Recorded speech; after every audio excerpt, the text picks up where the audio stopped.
What's going on, everybody? Welcome back to another stream. And I've already got a donation, $10, Zach. Or Zachariah. I might not be able to watch you live stream if you don't keep it up as VOD, but thank you for also leaving up your older videos. They were giving me much more options of what to watch. I hope to watch this later. Well, thank you so much, Zach. I really appreciate it, and it feels good, like right off the bat, as soon as I start. So, as I was about to say, I'm 15 minutes early with the stream, and usually my streams have 15 minutes of problems in the beginning, so I thought I would negate it, but everything seems to be working out fine now. So, hey Jessica, what's up? May not be able...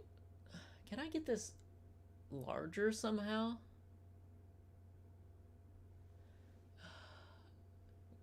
I probably need glasses or something. I may not be able to watch this live, but I'll definitely watch the replay. I always enjoy your streams. Well, thank you, Jessica. I appreciate that. But I noticed ever since I started doing the daily videos, my vision has gotten about like 10% worse. Probably because I'm from 7 a.m. to like 12 at night just at the computer. And whenever I take breaks, I get up and play VR, which is probably worse because the screen's like right here on your eyes. But it's like, I can't read the screen here. It's bad. Can I get this larger somehow? Hey, what's going on, Anime Back When? This, can I adjust this? I guess I can't. I'm going to be squinting. But I think my eyes are just super dry. I don't know. I've had an optometrist tell me that years back when I went, so it's probably just that. Hey, what's going on, Astro? Welcome to the stream. What's going on, Nike? And Anime Back When, welcome, Gabe. What's up, everybody? So, right now I'm in the middle of working on some anime for October, for, you know, horror anime and stuff like that. And I had 10 anime lined up that I was going to watch and review, and the first 2 of them I dropped. Every time I try and find horror anime, it's like I'm rediscovering how hard it is to find good horror. Like, it's super hard to find good horror with regular movies, but with anime it's even harder. And right now I'm in the middle of watching, why I haven't been uploading anything the past today and yesterday. I'm in the middle of watching Blood Plus, or rewatching Blood Plus right now, which is not necessarily a horror, but it's horror themed enough to work. And I'm also watching Ghost Hound, and I'm 2 episodes into that, and I am loving it. 2 episodes in, and I'm already feeling like this might be the best anime I've seen since Eren, maybe, which it's only a couple weeks ago, probably.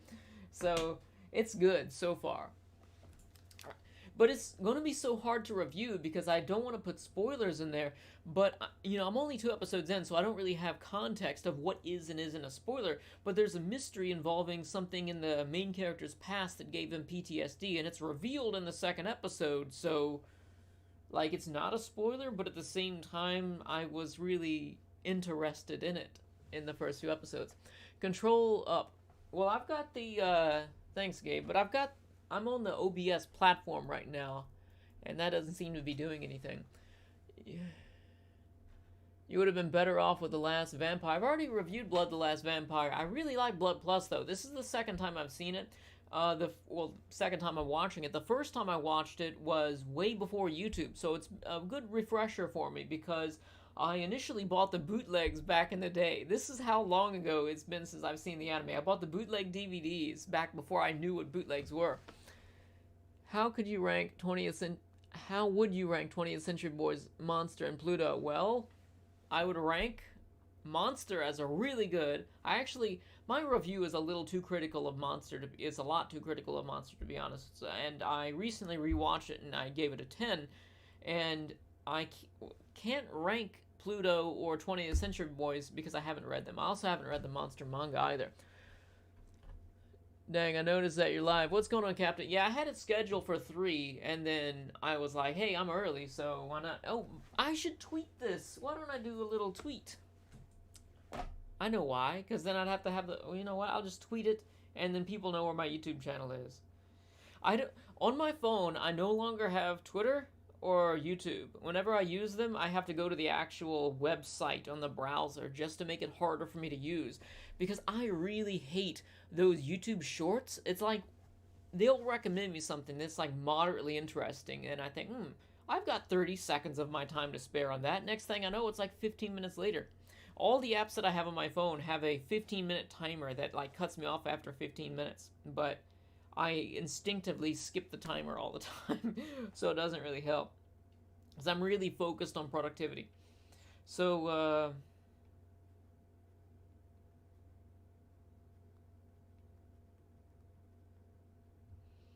chat some anime. Alright. So, tap the tweet burb. You should review Technolize sometime. Yes, I should. I really need to rewatch that. I watched it a long time ago, and I planned on doing a video for it, but I didn't like the way the video was going. It was Technolize and Casher and Sins I was reviewing at the same time, and I scrapped both of them because I just wasn't... I don't know, I just wasn't feeling the videos I made for them. I like Lily Cats, but this work only first time. You know what? I've got to go to YouTube because I don't think it's unreasonable. Like, I've got a it's probably because I'm using a 4K monitor. Let me move this down here. Okay. Oh, that is much better. I got a 1080p monitor here, and I got a 4K monitor up here, and it's so much easier to read the text on the 1080p. Kind of wonder how many horror anime were made. A lot. A lot of any anime were made. Still waiting for Human Crossing. Yeah, I want to do that one too. That's one of Anime Back When's recommendations right there. Plus, it's also made by the guy who did the that murder mystery one. I did an eye test a year ago, 3 weeks ago again, and it's shocking and surprised I got 1 whole point worse on both eyes. Got my new glasses now finally.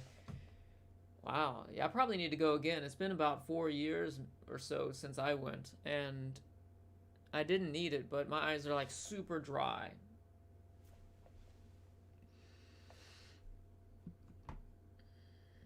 For me, it just really helped not much to have notifications for certain apps like Facebook and Twitter, but since you have more active Twitter, probably won't work. Yeah. I get sidetracked in a lot of things. Like, sometimes I'll go into my Discord, and it's great. Like, I love having conversation with the people, but I'll just get into a conversation. Next thing I know, it's been an hour. And I'm really trying to get on... Before I started my second channel, I was really close to getting to the 115-hour work week. And there are these little things that'll pop up and just kind of interrupt me sometimes. But I'm just trying to get back on track with that. And my second channel, I don't even know what I'm going to do with the second channel. I kind of consider that a failed project because I was just thinking about it. Like, on paper, there are enough hours in the day to be daily on 2 channels at once. But I just don't have the mental energy to do that because it requires writing more scripts. And then I was thinking about the anime I was reviewing there. Like, I'm at a point now where I'm having so much fun with anime that I kind of like almost anything I watch for different reasons. And, like, even if it's a 6, I'll enjoy it. And I was enjoying everything that was coming out this season. I was even enjoying Tesla Note because it was so bad. But I just figured, you know, if I have to choose between, you know, doing the reviews the way that I'm doing, which I don't think anybody's really doing it that way. Like, everyone has their own style. And I feel like I really hit a good stride with the way I was going, you know, for the, you know, August and September and early October. I really like that. And if I were to sacrifice some of the time I have putting into that to put into another channel to do something that everyone's doing just so that I can be earlier on getting the series reviews out, then I don't think it's a good trade. Do your eyes burn if you wake up super early, barely any sleep when they're dry? Well, my thing is that I go to bed when they're really dry and it'll be bad then. But I wake up and it's like... It feels like my eyelids are sticking to my eyeballs. It's so dry. And I hate putting in eye drops. I have them, but I just hate putting them in. And I don't do a good job of it either. But yeah, I'm slowly getting back on track to doing the things that I was doing on this main channel, being daily, but I just ended up dropping a couple anime, and I didn't think they were worth making a video about. And I didn't want to waste my time on that. I was thinking of getting into Gundam manga, not sure of reading the order of them. I don't know about the order of Gundam manga, but as far as I know, most Gundam are just anime originals. So if you're going to read manga, the only thing I can really recommend is Gundam Origin. I haven't completed it or really gotten that far, but it's like a more mature version of the original Gundam series. So you got the original, plus it's more mature and good to go. Any chance of reviewing Robotech? I doubt it. Like, I just don't see where it, where it lands in my life, really, because I have an infinite amount of time. I have an infinite amount of anime in a finite amount of time.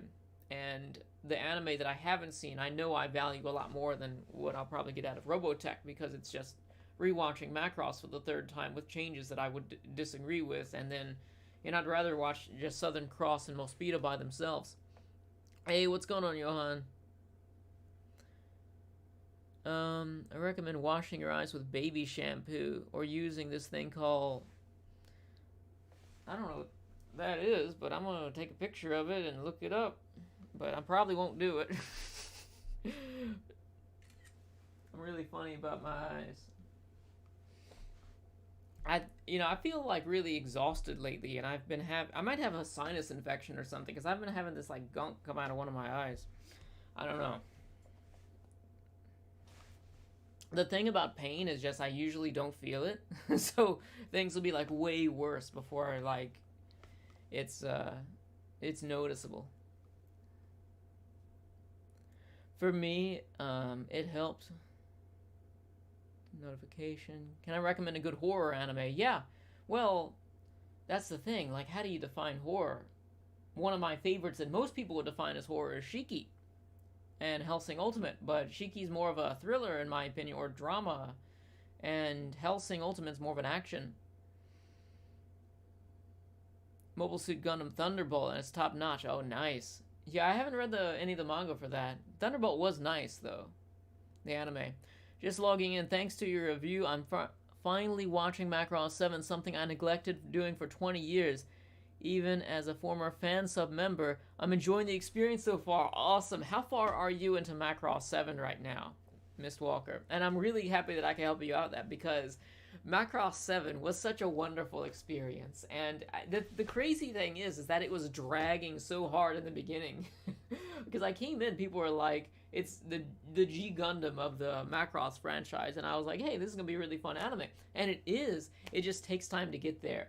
And I really love the characters in that show. I was working on a patch, but it's just, doing these patches is really a lot of work, and it's so complicated, and I suck at it, frankly. And I want the little tiny ones, but you just can't do that level of detail. It's just not possible. I just wish Harmony Gold would stop pushing Robotech a lot. It's more complicated than that, I think, but I can't really comment on that, because I don't know all the right information to make a rebuttal on that. Because, I mean, I agree with you, but at the same time, it's more complicated than that. But I think they're actually doing more, because we're getting Macross Plus in theaters in the United States sometime soon, in select theaters. Any chance of Stardust Memory? Yeah, total chance of Stardust Memory. I watched like half of it. I have it on DVD, and I thought it was great, but it's just one of those things I never finished. Episode 14 as of now. So, oh, nice. So, if I remember correctly, 14 was around the time that it really started to pick up. So, you're in the beginning of that stage where it's starting to pick up. So, by the time episode 16, 18, you're really going to be enjoying it, I think. Like, if you're enjoying it so far. But I was thinking, I always held off on a lot of Gundam, because I wanted to just go through every single Gundam franchise.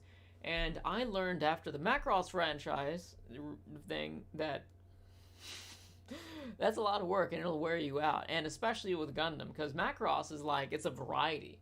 But Gundam is just like, it's miserable. It's good, but it'll make you feel bad.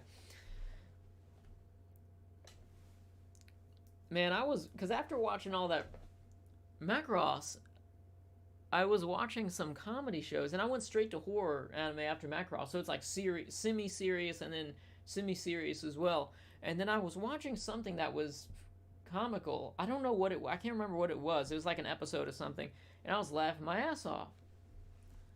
So it's a good to have balance. Vampire Hunter D Bloodlust is great horror. Yeah, I would consider that more of an action, but it is definitely an amazing movie. You don't even have to watch the original, but it doesn't hurt, you know. It doesn't matter what order you watch them in either, because they're all like excerpts from a large novel series or manga, one or the other.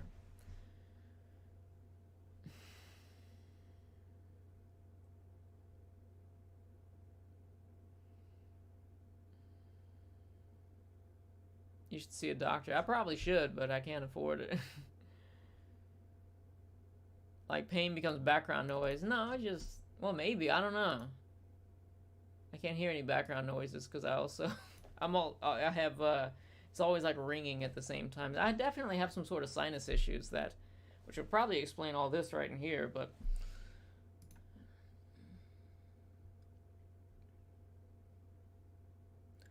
Did I ever do a whole franchise review of Gundam, different series? No, I did like various Gundam series, just out of order. Like I think I did Zeta Gundam. I did Zeta Gundam twice, and then I did Mobile Suit Gundam twice, and I'm not happy with either of those videos, so I have to redo them at some point. Because I don't think either of them had clips. Why did I private so many of the vids? For the same reason I did before, because they weren't in line with the direction the channel is going, or on some rare occasions there were certain reviews that I come to disagree with myself, and I think about it from the viewer perspective. Like, if they subscribe for my new videos, then they go watch that, like, or something where I'm just unfair to the anime, then I think it just doesn't help the channel out. I didn't delete anything, though. They're all just unlisted or private or something like that. And also, some of the videos, I feel like I'm a different person than in some of those videos. Like, where I would talk about, you know, the inspirational sort of things for a certain period of time. I don't think that I would agree with a lot of that stuff that I would say, because I just sit inside and watch anime all the time now. Chris Aries died. He's the greatest voice of Frieza. Yeah, he did a good job as Frieza. That's a shame. Need to get around to watching more Macross. I've only seen the original show and Macross Plus. Macross Do You Remember Love? Yeah, so next up for you would be Macross 7, Gabe. So you got to give it like 10 or 12, 14 episodes before you really like get into it. Or maybe you'll get into it sooner. Horror manga is superior to horror anime in terms of the horror. Yeah. Usually. Love old discussion videos. The ones you did back when. I need to do more of those discussion videos and stuff, but it's just so easy to do anime reviews back to back to back, and it's more fun too. That's good that you have a direction for it. Yeah, I never really had a direction for the channel. Like, in the beginning, it was kind of just whatever. I would talk about kung fu movies and samurai stuff, and then this is like 2008, and then I just got more into anime because the viewers are like, you gotta check this anime out, it's great. And then next thing you know, I'm a crazy anime fan, just hardcore anime fan. I don't really like the word hardcore, but it's basically it, just watching anime after anime. And yeah, it was just like I would do discussion videos, and it was always like a struggle, because I would look at where other people are on YouTube, and I think I need to get there, so I need, like, I wasn't trying to sell out, but at the same time, I was trying to speak my mind in a way that would progress the channel, and it was always like a struggle, and it was just frantically trying to find the video ideas that I want to talk about that are also really popular. And now I just like, whatever, I'm just gonna give it my Kamina Gurren Lagann energy and just do as much as I can the way I want to do it, and whatever happens, happens. Pro tip for any viewer: if you really like a video, it might get unlisted. Create your own private. Yeah, there you go. That works. That's probably how people were finding some of my videos that were unlisted, because I unlisted them, and then I was getting a bunch of comments on them still, and I was just like, I don't know. I just private it. I wish they'd remake the original Gundam series more mod. Well, you mean, well, I think Gundam Origin, I held off on the anime because I haven't finished the manga, and everyone says that the Origin anime is different, and it's from Char's perspective or something. So I would hope that they would continue it and have the complete story there. And make the original Gundam series more modern animation. If they were to do it, make a more like mature Gundam in the line of Origin, it would work for the original like they did with Origin, but I would hate to see a more mature Zeta. It would be the most depressing anime ever. Or Char's counterattack. Oh my god. But Double Zeta, somebody please need to redo that one, make that a little more serious. Can we count Genocyber as a horror anime? Yeah, I guess you can. Maybe like body horror or something. I remember that in my Guilty Pleasure theater videos in the opening, the guy would like rip his head open and pull his brains out like spaghetti. Am I growing my hair out? Yeah. I haven't had a haircut since, or I haven't cut my hair since probably my, at least before Wonder Egg Priority video. I was looking at myself in camera and I just thought, I don't like the way that looks. And it was fine when I wasn't in front of the camera. I had such a hard time coming back getting in front of the camera. The first time I got back in front of camera in a couple years, like in front of the actual like camera, not like webcam or something, was when I did the April Fool's video. So I got the lighting set up and everything, and then I got up in front of the camera, and it really makes you self-conscious. Now I don't really care so much, but you know, that first time getting back, looking at the video, I was just like, I don't know if I want to put this online. How was the first episode of the second season of Demon Slayer? I haven't watched it. Of all the seasonal stuff I was watching, I just didn't plan on watching Demon Slayer and what is that other anime? Mushoku Tensei, just because, I don't know, I just wasn't feeling it. It was very easy for me to marathon those anime when they were out, but when I was looking at it on a weekly basis, I just didn't feel like I would enjoy it that much, because as good as Demon Slayer is, I couldn't stand just having one episode a week where like 50% of the episode is things that I don't really care for so much, like the comedy and stuff. As I said in my review, you know, all that specific type of humor that they use, I don't think fits that type of story. ZZ Gundam had a similar problem to Macross 7, in my opinion. It takes time to get interesting. ZZ is more problematic, though, because its tone shifts a lot from Z Gundam. Yeah, exactly. But at the same time, the characters in Macross 7 are way better. You'll find out. You'll find out. Because the things that you're getting right now, you think they're probably not that important, but there comes a time when everything is important, and it just all comes together, in my opinion at least. Can I review Titania by Legend of Galactic Heroes? Yeah, I know about that anime. I just haven't gotten around to it yet. I really do want to watch it. In fact, I was considering just reviewing everything that guy's ever worked on, because Titania looks interesting. It's probably not going to be as good as the original Macross or Legend of Galactic Heroes, but even if it's almost as good as that. And I was also, I've been wanting to watch Crest of the Stars and Banner of the Stars, whatever order they come in, because I was thinking when I was watching Macross, like, the action is really good in Macross, but I could kind of take it or leave it. Maybe it's because I got desensitized to it, just because the action is really, really good in Macross. It's some of the best space and mech action you can get in anime, but it's just like, I was so interested in the characters and the story that something had to take a back seat, and it was the action, and I enjoyed it. But maybe it's like I took it for granted because it was always so good. Hey, Jotaro, welcome to the stream. I appreciate that. Thank you so much. Of all the shonen, I should really give Demon Slayer a second chance. I really tried Jujutsu Kaisen 2 times, and I just feel they drag the jokes out so much. Okay, so if you thought that about Jujutsu Kaisen, you'll probably... I feel like there's less of a chance for you to enjoy Demon Slayer. Crest of the Stars is great. I haven't seen Banner, though. Yeah, one of the main criticisms that I heard about with those shows is that they're a war series that's kind of like romance, but they don't really show the action.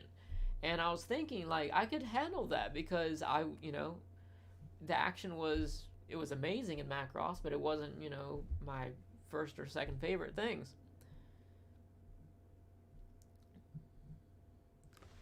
Just started Vivey. One of my patrons and viewers, Mr. J-Chip, recent. He said that was his anime of the year. I don't think he watches too many new anime, but I heard some good things about it. I watched the first episode or so of it, and I didn't think too much of it because it's so early. And I had some negativity with my whatever that Gundam, the Sunrise anime is on my my second channel. It's the newer one where it's got the Pokemon. I kind of joke about the Pokemon thing. I seriously don't like the fact that they're in there, but I think it's a pretty decent anime. It's just that people are saying, like, people equated the fact that I dropped it, I think, with me saying that it's not good, when it's not really the case at all. It's like there's nothing this season that, maybe Tesla Note, that I really like want to drop because it's bad, but it's just a time constraint thing. You got to choose what's the best for your time. Any plans on doing a podcast? No, not really. I don't really have much to talk about other than anime, and I would rather just watch anime than talk. And I feel like there was a big trade-off there, because there was a time when I'd rather talk than watch anime, and I would watch anime sparingly and just do a whole bunch of discussion videos in between. But now it's like the opposite. It's like I don't really have anything to say. All I want to do is watch an anime and get people to watch that anime. That's like it. I shaved my beard after 5 months. It feels weird. I'm gonna grow it back. Yeah, well, I mean, it's just hair. It comes and goes. Plus, with beards, you don't really have a time window. Like, with hair, it's like, you want to, as a guy, you want to try and experiment as much as possible when you're in, like, the first like 2/3 of your life or whatever, because, who knows, it could thin out or something like that. But with a beard, it's always going to be there. Except, well, it's kind of the opposite, because, like, I still can't even grow a full beard as old as I am, so I guess it's, experimenting with beards is like, use the opposite time frame of your life as opposed to your hair. Unless you're born with one. Some people, like middle school, and have a beard already. That makes only 2 shonen I like: Hunter x Hunter 2011, Mob Psycho 100. That cannot be true. Full Metal Alchemist, Rurouni Kenshin, Dragon Ball. There's, maybe you're talking about shonen battle series, that sort of thing. Would I ever go bald? I shaved my head.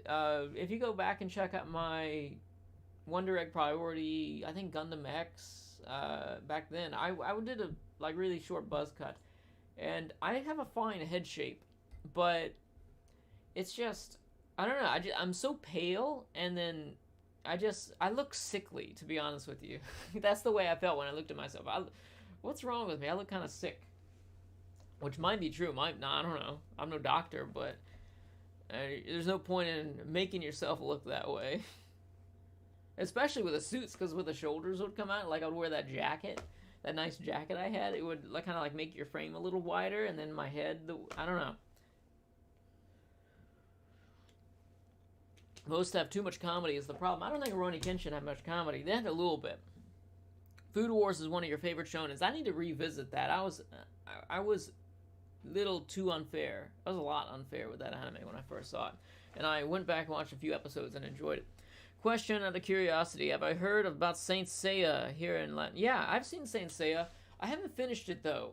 I've watched it twice, and each time I would get... The first time, the second part, or the last quarter of it wasn't translated, and now that it finally got, like, an official translation with the Netflix, I was watching that, and I just didn't think it was very good towards the end. But in the beginning, the first 3 quarters of it is awesome. Why did I delete my old videos when I first started YouTube? Because they were really bad, to be honest. They were really bad. Talking about 2007, they were really bad. Some of them I probably could have kept, but, like, I didn't even talk the same. YouTube has taught me so much about just expression, like self-expression, and even, I don't know, I had a very nasally voice, too. I was like, hey everybody. Oh, don't want to turn the mic off. Hey everybody, it's Bobsamurai here. We're talking about some Jet Li movies. Okay, that sounds like Herbert the Pervert mixed with old Bob. I don't know.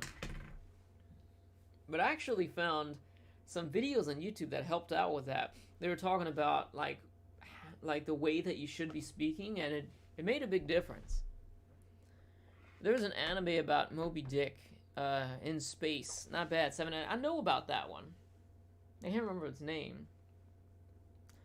Just want to guess you haven't watched Black Clover, right? It's one of the most underrated anime ever. I watched episode 1, and it was a depressing experience for me because I was in the Funimation Discord. I always try and network, and it goes horribly wrong, and then I feel like shit because of it. I try not to cuss so much lately, but I was in the Funimation Discord, and we were doing the voice chat, and we were watching episode 1. It was was it dubbed? I can't remember, but I hated it. It's not enough to hate, it's not enough to watch episode 1 and hate it and make a decision about the anime, but it was like the cumulative experience because everyone else there was loving it, and I'm just like, this place isn't for me, this anime isn't for me, let me just leave out. This is, when it first came out.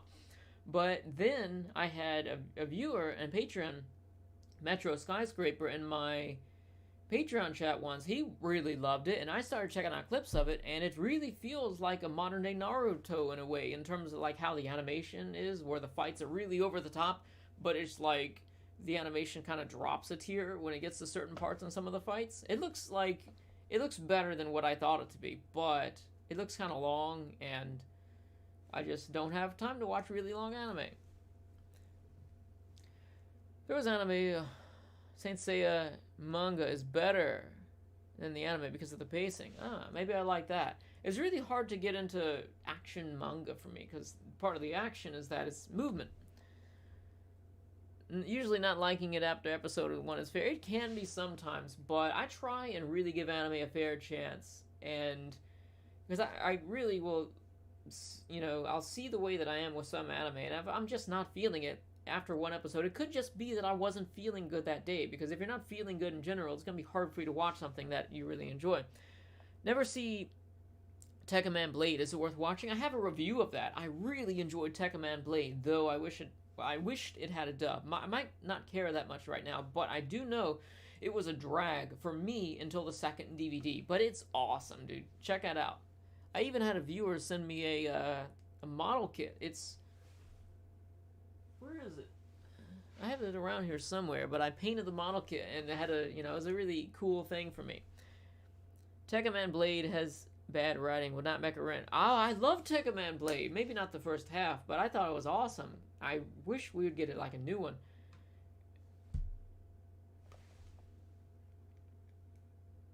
Does Outlaw Star count as a shonen? Probably.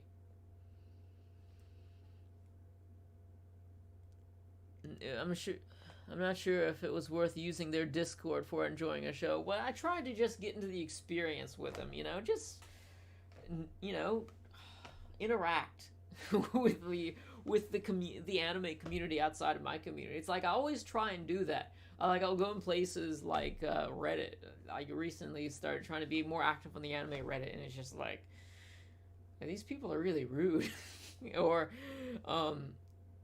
I'll go in different chat rooms and stuff, and it's just like, I don't know, maybe it's because I filtered all of my own chats, because like my Discord, I really have no patience with like certain things. Like if I feel like somebody needs parenting in the regard that they're just really rude to people, it's like, I don't even, no warnings or anything, just get out of here. So my chat, plus the fact that my channel is really small comparatively speaking, we're talking compared to Funimation or the My Anime List chat, I'm in that too.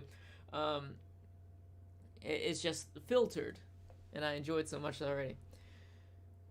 But at the same time, it's like people like to discount that sort of community, but I feel like that type of community is what ultimately becomes communities like ours, basically. Because I would think our community is really mature for an anime community, but at the same time, we were all once that, So I don't like to write people off. Have I ever been on AniDB? Yes, I use AniDB a lot. As I said in my how to get over anime burnout video, I use 3 of the databases, and that one is one of them. I use Anime Database because it's the most reliable for staff, but I don't use it for anything else. I don't even want to use it for anything else, because I look on there and it's like half the shows I would give a 6 or 7 to, they give like a 3 out of 10, and or maybe it's a rating out of 5. I don't think it is, though, because I think I've seen some 8s on there. But they rate things really lowly, so I get the feeling that it's like a really elitist place to go. I guess I'm missing out a lot of chat here.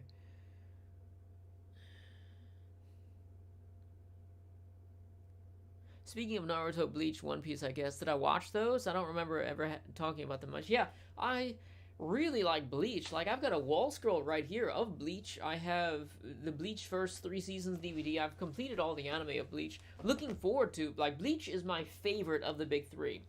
And actually, is it? I don't know. Like, if we talk consistency, like, I have my favorite parts of Bleach, which are awesome, the first 3 seasons, and then there are some abysmal parts of Bleach. But then I have One Piece. I think One Piece is really so in certain areas too, and I really, really love the parts where it's good. And I just can't talk about it because I'm invested already into just reviewing as much complete anime as possible, and I just can't. I have no time to watch longer shows like that. I was caught up to Naruto up until the Ninja War arc. I wasn't really feeling it, and the last episode I saw supposedly was when it started to get good. It was the episode where they introduced Ginkaku and Kenkaku. I still remember that. It was a weekly episode back when it first came out. And I just said, you know what? I'd rather watch shorter anime.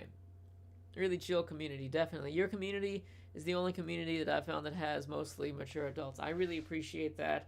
And it's not, it's also because of you guys that make it that way. I just sit here and I just talk, and then I occasionally ban people for, like, I feel some, I don't really ban much on YouTube, but in the chat, like, if I feel that somebody's really not productive, not necessarily productive, but they're very childish in that regard and insulting or something like that.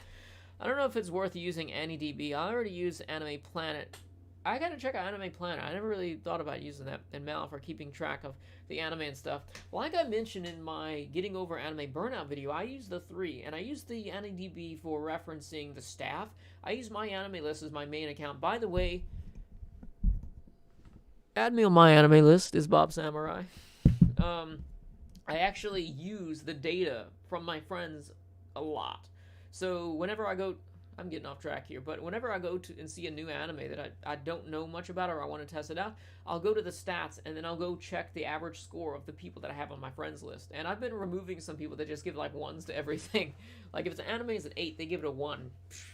That's, I don't see how that's even possible. But I use AnyList. AnyList is amazing for choosing your anime because, like, if you have a vast plan to watch list, you can go there and you can combine genres. Like if you're looking for a psychological horror, or do psychological ecchi exist? I'm curious about that. But the problem that I have with AnyList is that you can only look at your own list. You can't look at the exhaustive list of anime. So I really wish my anime list would incorporate these search features of including, like, you can search by movie, OVA, ONA, TV, all this stuff, and then you can combine like 5 genres at once in your search. I wish Mal would do that. I also wish I could sort it by source material. Like, I would love to just, because that would be great for video making right there. Top 10, my favorite top 10 light novel adaptations, top 10 favorite anime originals, I was just wondering what the greatest amount of episodes you've watched in a day. Well, I watch anime all day long, so I don't know the amount of episodes. But basically, I'll just marathon it back-to-back, skip openings and endings sometimes.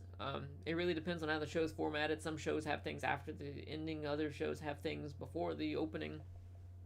Yeah, AnyList, ANILIST. You import your Mal profile over to that. And if you build a massive plan to watch list, AnyList is amazing for that. Psychological ecchi would be something like Sundome. Okay. I'm interested. You have my curiosity, now you have my interest. Rating system on AnyDB is skewed low, but I don't think people are elitist on average. Well, I shouldn't have generalized like that. I didn't mean it, but I was just talking out of my ass, basically. Yeah. I think the commenters are more experienced watchers. I've never read a AnyDB review. I've never read an AnyDB comment. I just go only by the score. And this may sound crazy for somebody that's seen a lot of anime, and for somebody that is kind of like, I don't relate to the majority of the anime communities, but I feel like I can trust the average Mal score. to an extent. Like if it's 5, it really depends. Like if it's a 5 and I go to the review section and there's nobody there that's reviewed it, then I can use my own judgment there. But if people give it like an 8, top helpful review is an 8, but it's rated a 5, then I give it a chance. And it really just goes like that. I think Mal is rated higher to a certain end with new anime, and then lower with a certain end to older anime, and I combine that with some of the top helpful reviews, only if they're positive, because people have some really asinine reasons for hating something. Like somebody, what anime was it? Delta. I need to go back and tweak my script of Delta a little bit so I can post that review and hopefully get people to like it so it'll go up there. Because Macross Delta, somebody left it like a 3 or a 4 out of 10, and then they said, oh, it's basically just the war on terror, but it's basically U.S. versus ISIS, except for the anime version of that. How? I don't, like, some people will, the most asinine sort of rebuttal you could have is, did you even watch the anime? Because no matter what somebody has opinion about an anime, you can say that, but it just means like you perceive it a different way. Like, I don't know how that person watched the anime came away with that opinion, as asinine as that is. It's so out of this world. What was the first anime I cried at? Yours is ReZero. Mine would be maybe Samurai X, Trust and Betrayal, or maybe was it Rurouni Kenshin series? I can't remember.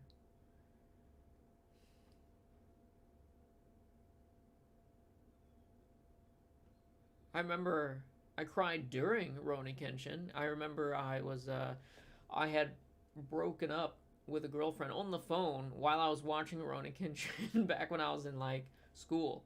So I guess that would count because that was one of my first anime back then. Or maybe I'm misremembering it, but I do remember having a rough time with Rurouni Kenshin. A friend of mine lent me the first DVD. That's right. So he lent me the VHS, then the first DVD, and that was back during high school. Or was it? I can't remember. My opinion on Gundam 0079 is awesome. 10 out of 10, definitely. Does it compare to modern anime? I think yes, but in some ways no. It looks pretty bad.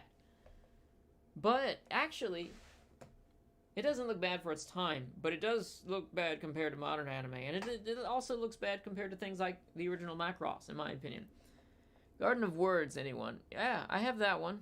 Oh, did it make me cry? I don't think it did.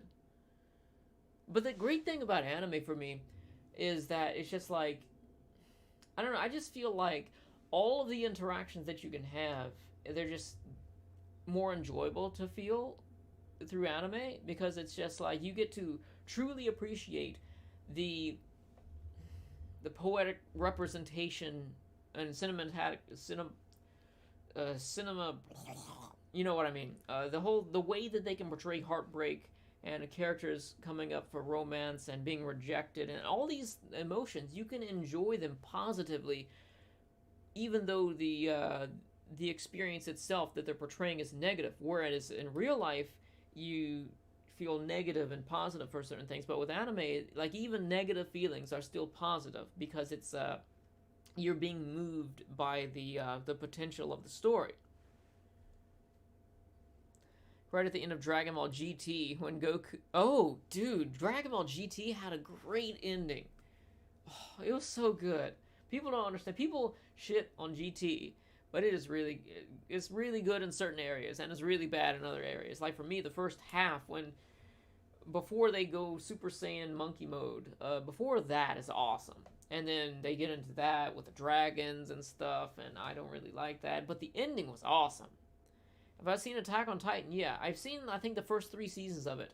I used to be really hated back in the day for having mixed feelings on the first season because it was like half of it was training, and I didn't think much of that. I didn't really think much of, because it was a developing thing.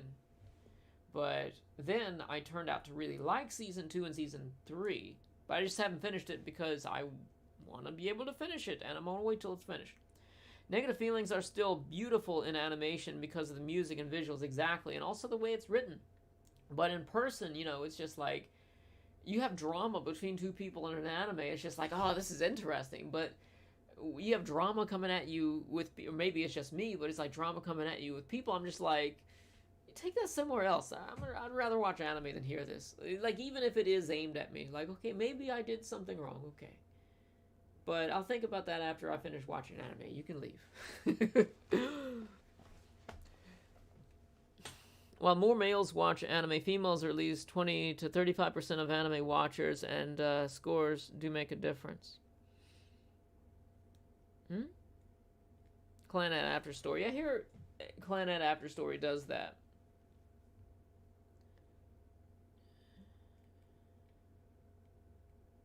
What was the last anime I cried? I don't know, but it's been recent. Like, part of my revival into anime has been that anime has the power to do that. Where it's just like, I don't know, because I felt like during the pandemic, which, you know, for somebody like me that just stays inside and watch anime all the time and works, you know, from home and stuff like that, it seems like it would be a great thing. But it's a pretty depressing time, not just because of that, but because of other things that were happening in my life at once.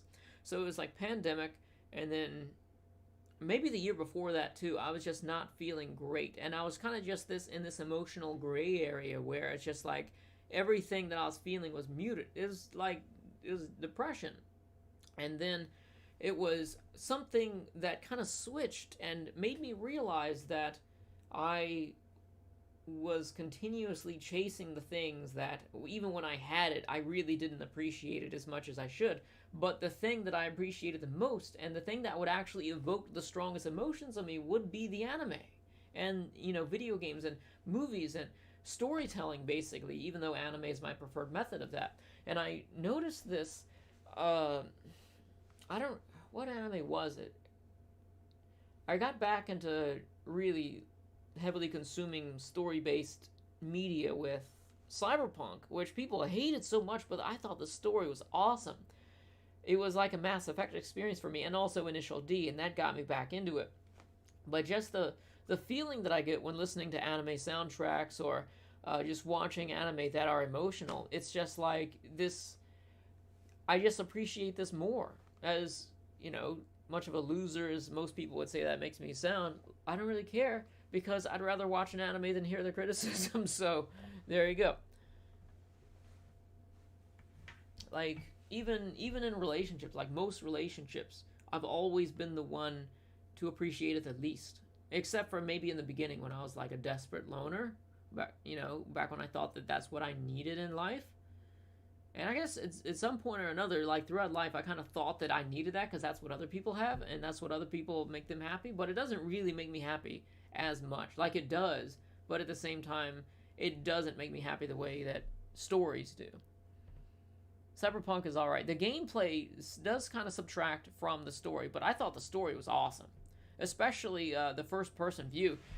This was what got me into VR, was playing Cyberpunk. Like, I was thinking, man, if I could play Cyberpunk in first person, that would be amazing. You know, a true first person with your hands in there.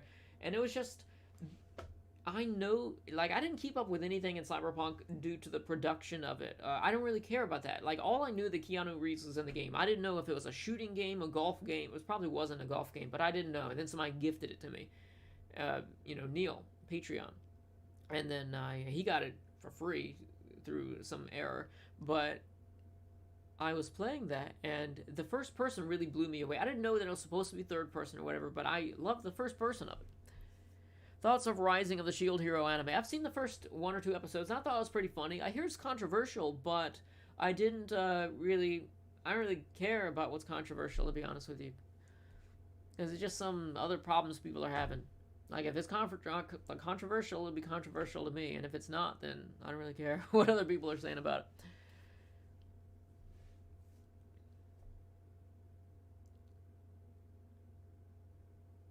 Wounded Man. Oh, man. Hey, Light, what's going on? We mentioned you the other day because we were talking about Cardcaptor Sakura in the Patreon chat. Because Nia was a big fan of that, and I mentioned how you really like it, too. School Days, the worst anime I've ever seen. Oh yeah, yeah. If anybody says School Days is the worst anime they've ever seen, they have it easy. And I get it's a meme, but I think it's more. There's a line between where it's important to be correct, and I think some people fall to either side of that line. But I think saying the worst anime ever, School Days, is kind of disingenuous to the anime itself. I actually let me check my mal again because I went through today, and I was going through and I was reevaluating some of the anime that I didn't think I was very fair on, like Mirai Nikki. I had that as like, or no, I think I was fairly fair on that. I think I had that as a 5. I put that as a 6 because I think that's fair. I had Kakegurui. That is like a 4, but I changed that to like a 5.56. And I did that for a bunch of things. I deleted my scores for a bunch of anime because I have a lot of low scores for anime that are like 2 minutes long, and it was really bringing my average score down. So I'm curious, what is my average score on Mal now? Because it was like a 6 point something. Oh, 6.76. So it didn't really change that much. I didn't change that much, I guess. It went up by like a tenth of a point. Let me go back because there we go.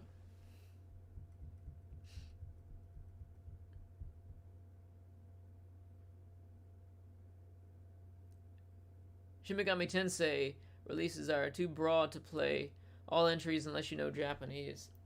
I really want to get into the Shin Megami series. Like, I like the art style, and I like, the way the games are, but I always get stumped at Nocturne, because that was, like, the first one I ever played, and I always go back to that, because I really wanted to beat that, and then I was like, this is too hard for me. I don't really care this much about video games to sit here and deal with this.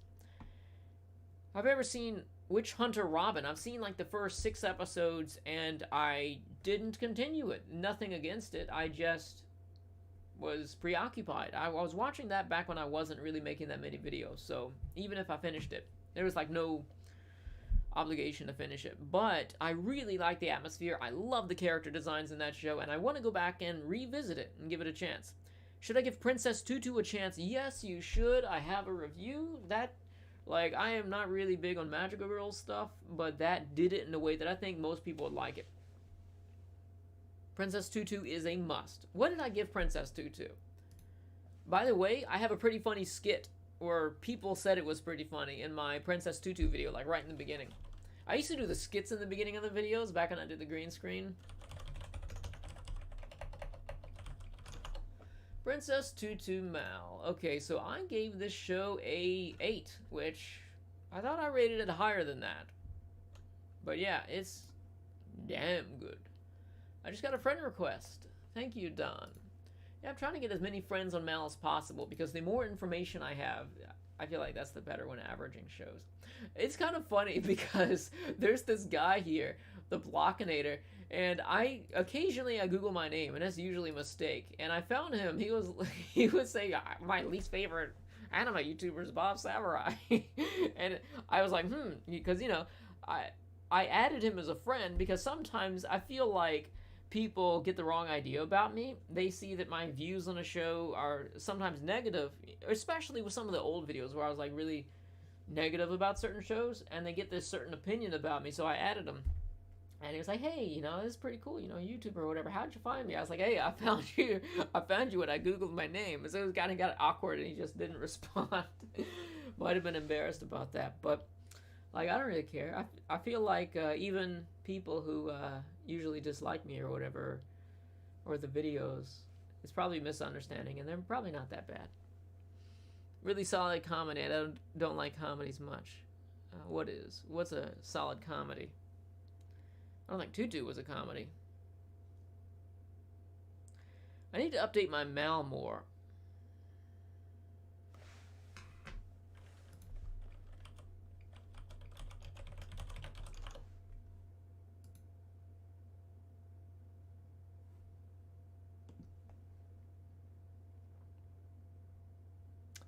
Somebody said they need to update their Mal more, and I said it, reading it, and then it went to, like, I ended up going to my Mal. Why did I do that?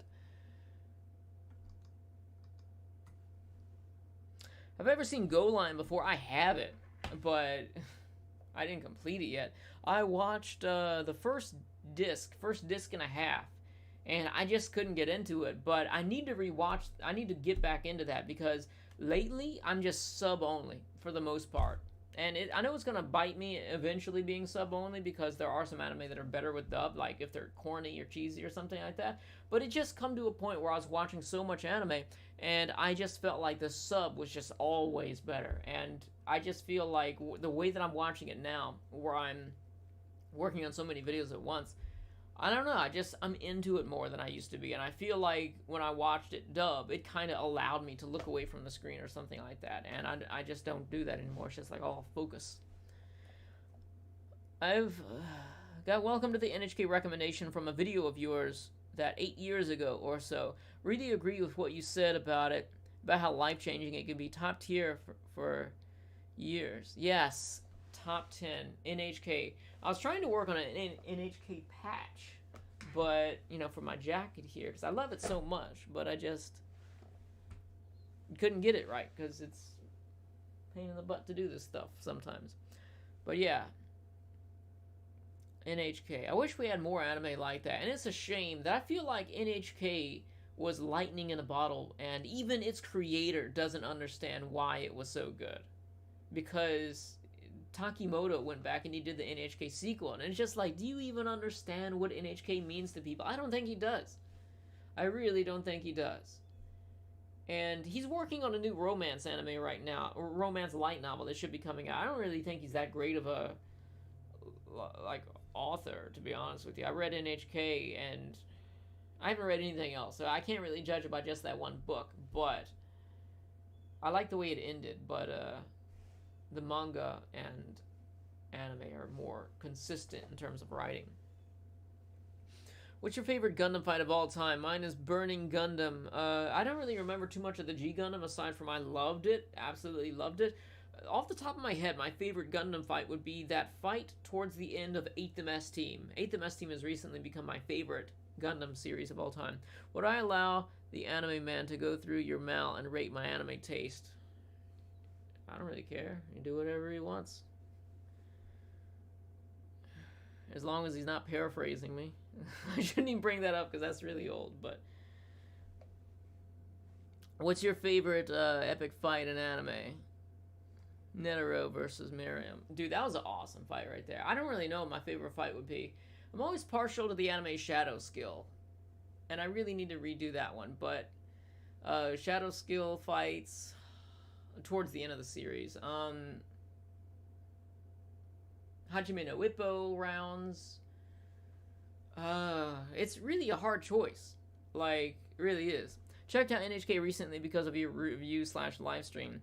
It was refreshing. I loved it. Awesome. I'm glad you checked it out and enjoyed it so much. I really wish more people would watch Welcome to the NHK. And I wish more anime would be like Welcome to the NHK. And it's just a shame that anime like Welcome to the NHK started this fad of popularizing hikikomori and neats and stuff like that. And in reality, it's like a middle ground. Yeah, there are some positives and there are some negatives associated with that in terms of the perspective from the individual. Or in many people's individual case, it's like nothing but negative for some people. But basically, a lot of that's really positive and idolizing that sort of behavior, when I don't think any anime since Welcome to the NHK approached that aspect correctly. Maybe Eden of the East, kinda. I thought that was interesting, where the guy, I can't really say, but there was a lot of hikikomori in one area, and then they were kind of working together to achieve something. I think that's possible because they're really, some of them are very talented people. Yes, I remember your love for Shadow Skill. Yeah, I need to rewatch that again and do like a definitive video on it for me, like, because my last video of it, I think the clips are like right up here in the corner. I used to do this thing. I used to try so hard to avoid the copyright thing. I just couldn't understand what it would take to get over that. But I would make the clips like this in the corner. And you're looking at me all so big. Osama ranking. Yeah, I wrote a script for an entire week's worth of video on my second channel, and Osama ranking was one of them, and I really liked it. I have a lot of theories about that, about you know, it was wholesome and it was relaxing, but at the same time, it makes me think a lot. Like, is the shadow guy? Is he an outcast? Is he really an assassin? Like, did he want to be an assassin? Did he not want to be an assassin and they kicked him out? What about that time when Osama was a kid and the snakes were attacking him? Or not Osama? What is this? Osama ranking, but the main character's name is something different. But the snakes were attacking him, so I felt like because he's got the brother there and his brother is generally considered to be more competent, I thought maybe the snake guy was commanding the snakes to attack him as an assassination attempt in cahoots with his brother. And I think I really liked Osama ranking. If you haven't seen it yet, go ahead and check it out. Also, I really liked the second episode of that Death Note guy anime that I can't remember the name of, Platinum In. Did NHK really make Hikikomori popular, or did it address the problem? It addressed the problem, but at the same time, the result was that it became popular. So, NHK, well, can it do both? Because since NHK, we have nothing but, for the most part, positive representations of it. Thank you for your Macross Beginner's Guide. Can't wait to start marathoning it. I'm glad you appreciate it. That some people disagree with my order on there, but and actually I disagree with it a little bit too. I think Macross Plus, this is like even more controversial than the list in itself, but I think Macross Plus is kind of optional. Like it's really good, just like with Macross Do You Remember Love, really good. But I don't think it fits into the timeline in terms of like what it offers, like moving forward, and.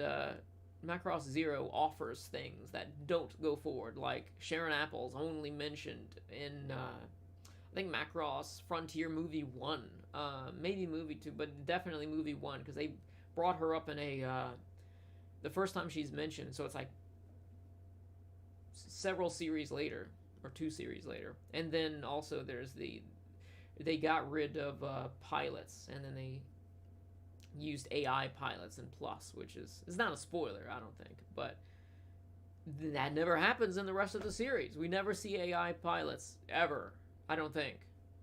I could be. I always think it's like humans in them, so I really don't see, as awesome as the first half of Macross Plus is, I don't see what it contributed to the entire franchise. It's amazing. It's amusing. The current Isekai Assassin anime is basically Killua spinoff from Hunter x Hunter. I don't know. I think that's an oversimplification. Maybe there are similarities to it, but I actually really like that anime too. Though I'm kind of skeptical about its second episode. I'm not really interested in seeing the guy grow up, to be honest. I just want to see him go and do some awesome stuff.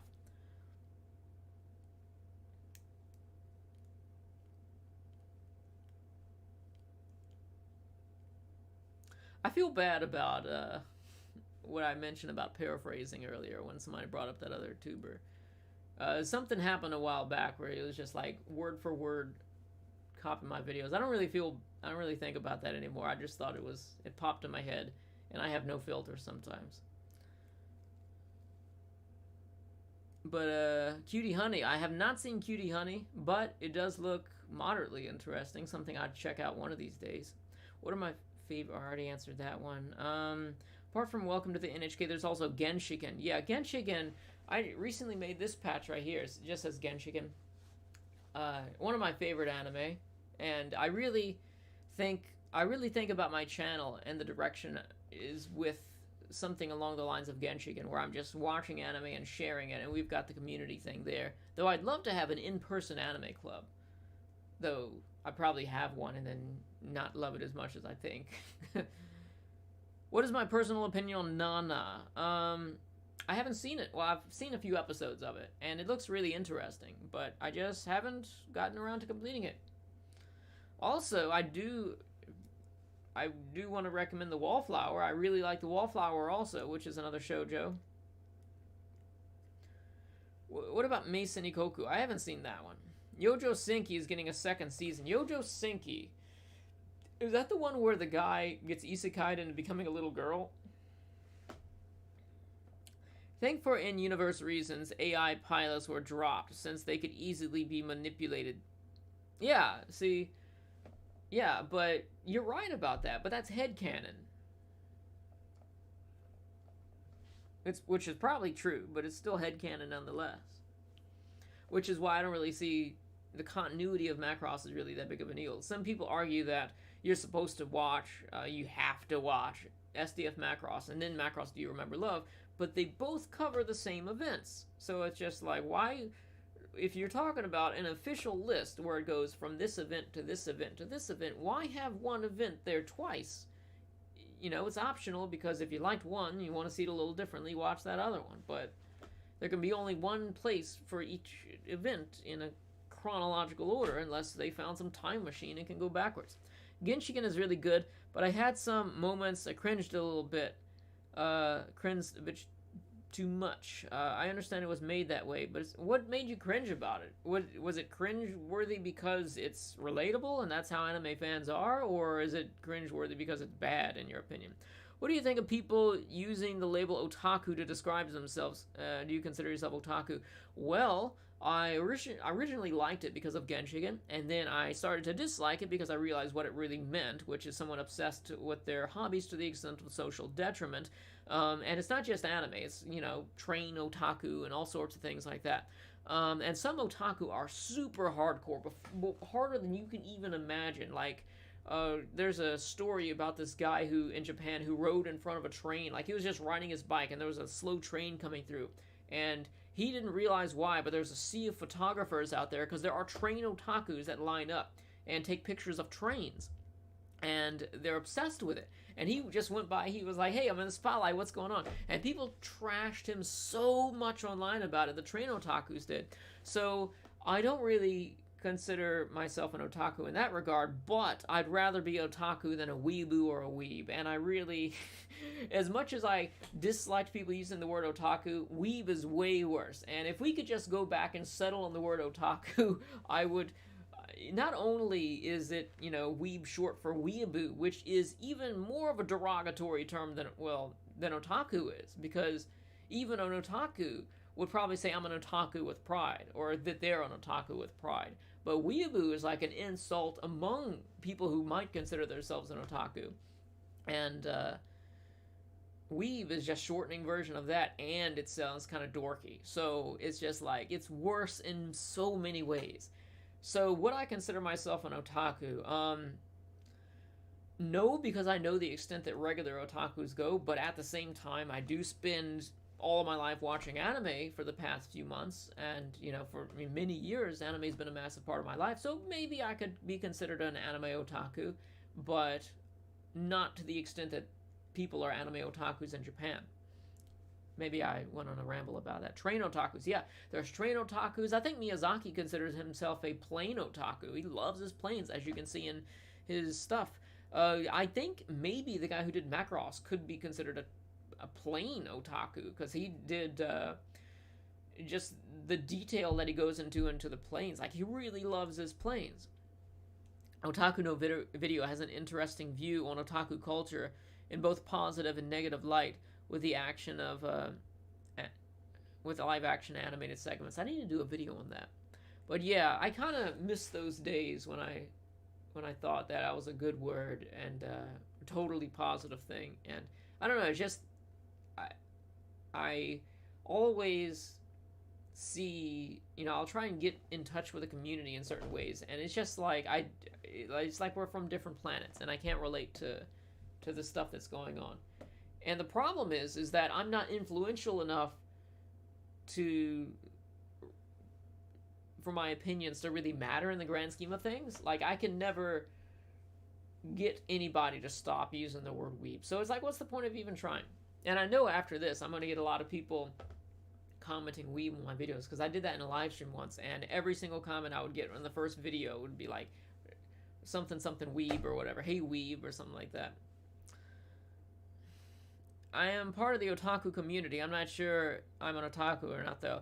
Well, at the end of the day, it doesn't really matter. It's just a word. I prefer anime fan. They really, really, really like trains. Yeah, they do.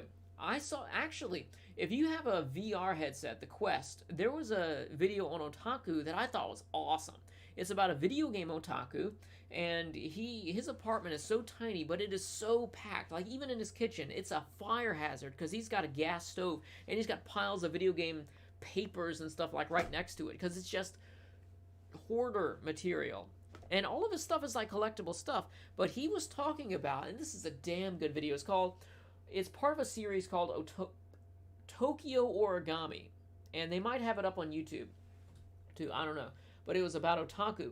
And this guy was talking about how he was left alone most of his life when he was a kid. He would play video games with his friend or whatever, but video games was all he had that was there for him all the time, no matter what. When his parents were off doing things, when his friends were away, it was just him and video games. And I really related to that in a certain way in terms of video games and movies and stuff like that, because that's somewhat similar to my experience of just where I would always turn to video games and movies and stuff like that. I know someone who is a bus otaku. He knows all the routes and bus serial numbers. See, you know? And the thing is, it's strange, but I don't really see anything wrong with that as long as the person is genuinely happy with it.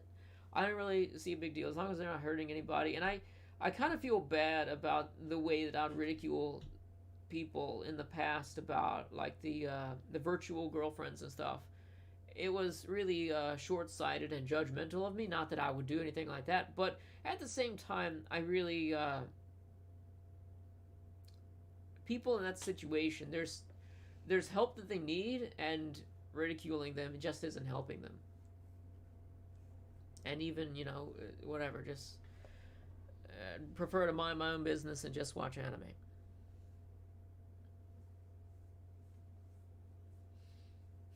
Thanks for adding me on Mal. Awesome, Don. Yeah. Anybody who's got Mal, add me. Bobsamurai. Hey, Bob. Thank you for your Macross videos, which I really enjoy. Which Macross show do you think will stream first in the West? Well, I assume they will go in order. So Macross, SDF Macross. If that's not already streaming. I'm not sure.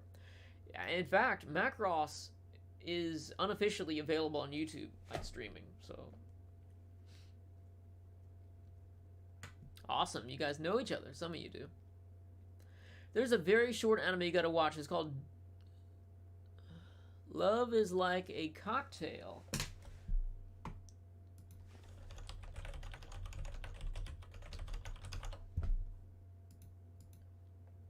I've never heard of this. Oh, okay. See, the thing is, I'm basically relearning a lot of anime because just looking at the picture here, this looks like something I would have passed on. And the crazy thing is, I gotta start getting back into reviewing some shows that I thought I would hate. Like, I plan on rewatching Steins Gate and see how I feel about that. I want to watch shows just to challenge myself to see how I feel about it, because there were things that I thought were abhorrent, and I would never like it. Like, I don't know, it's just something always about Haruhi. I looked at it and thought, I would hate that. But lately I just feel like my appreciation for anime has grown so much, and I enjoy things that I would previously hate. Like, I think me of 3 or 4 years ago or maybe 3 years ago might have hated Aho Girl, but I loved it. Some Macross anime is available for legal streaming on Tubi TV. Oh, that's right, yeah. Did I watch Black Clover? Am I thinking about yeah, Black Clover. I've mentioned that earlier. I saw the first episode. It's not really enough to give a fair assessment of it. Didn't really care for the first episode, but it's a little too long for me to watch right now. What is my least favorite shonen? I don't know. Like, that's really like, you know, I try not to think about too much of the things that I dislike unless it's comically bad, like Super Kid or something.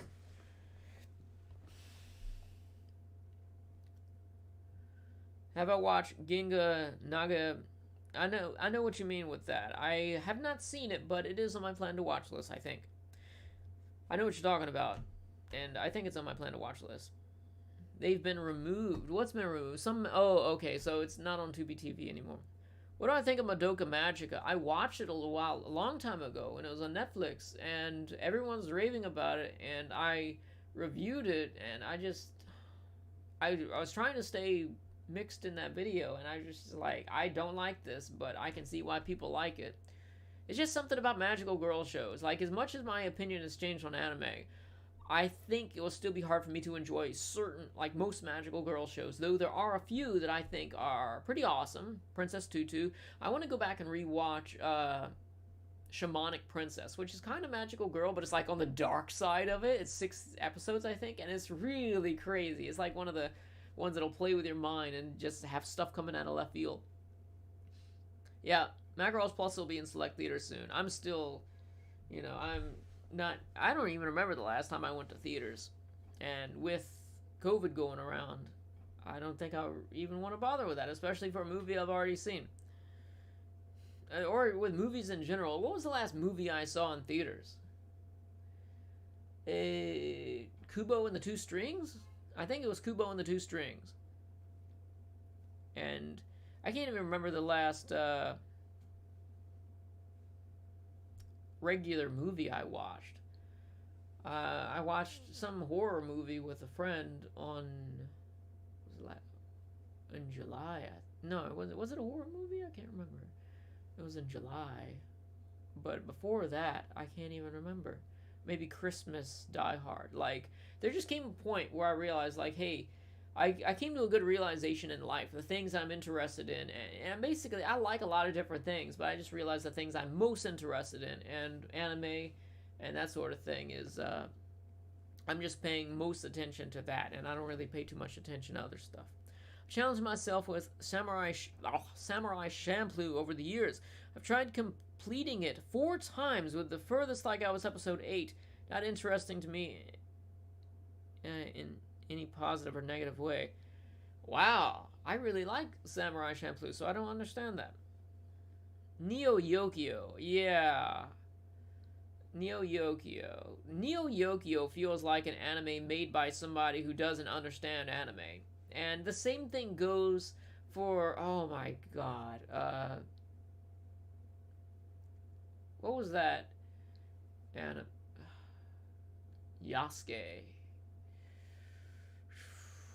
That ruined my day. Like, as much as I love anime, you know, I watched that and I felt offended by it, and nothing ever offends me, but that offended me. Maybe it's because I already knew the history of the character, some of the history of the character, and I was already interested in samurai history stuff. Like, Japan just, when does Japan ever do justice to their own history? It's like, are they tired of it? Like, I could understand it. Like, if I were to write a story about American history, I would have to make it kind of weird. Well, I'd have to make it kind of weird, because I don't really care about it that much, because I grew up listening to it, and then I'm just not interested in that sort of thing, because it's really depressing.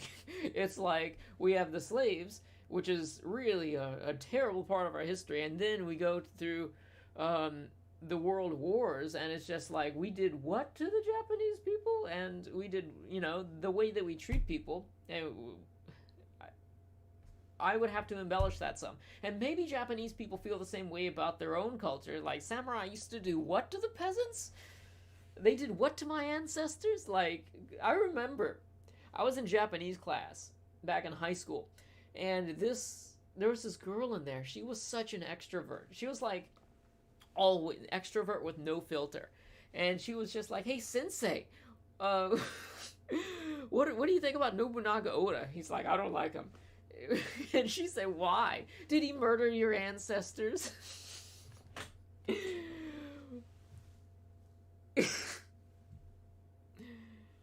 Oh my god.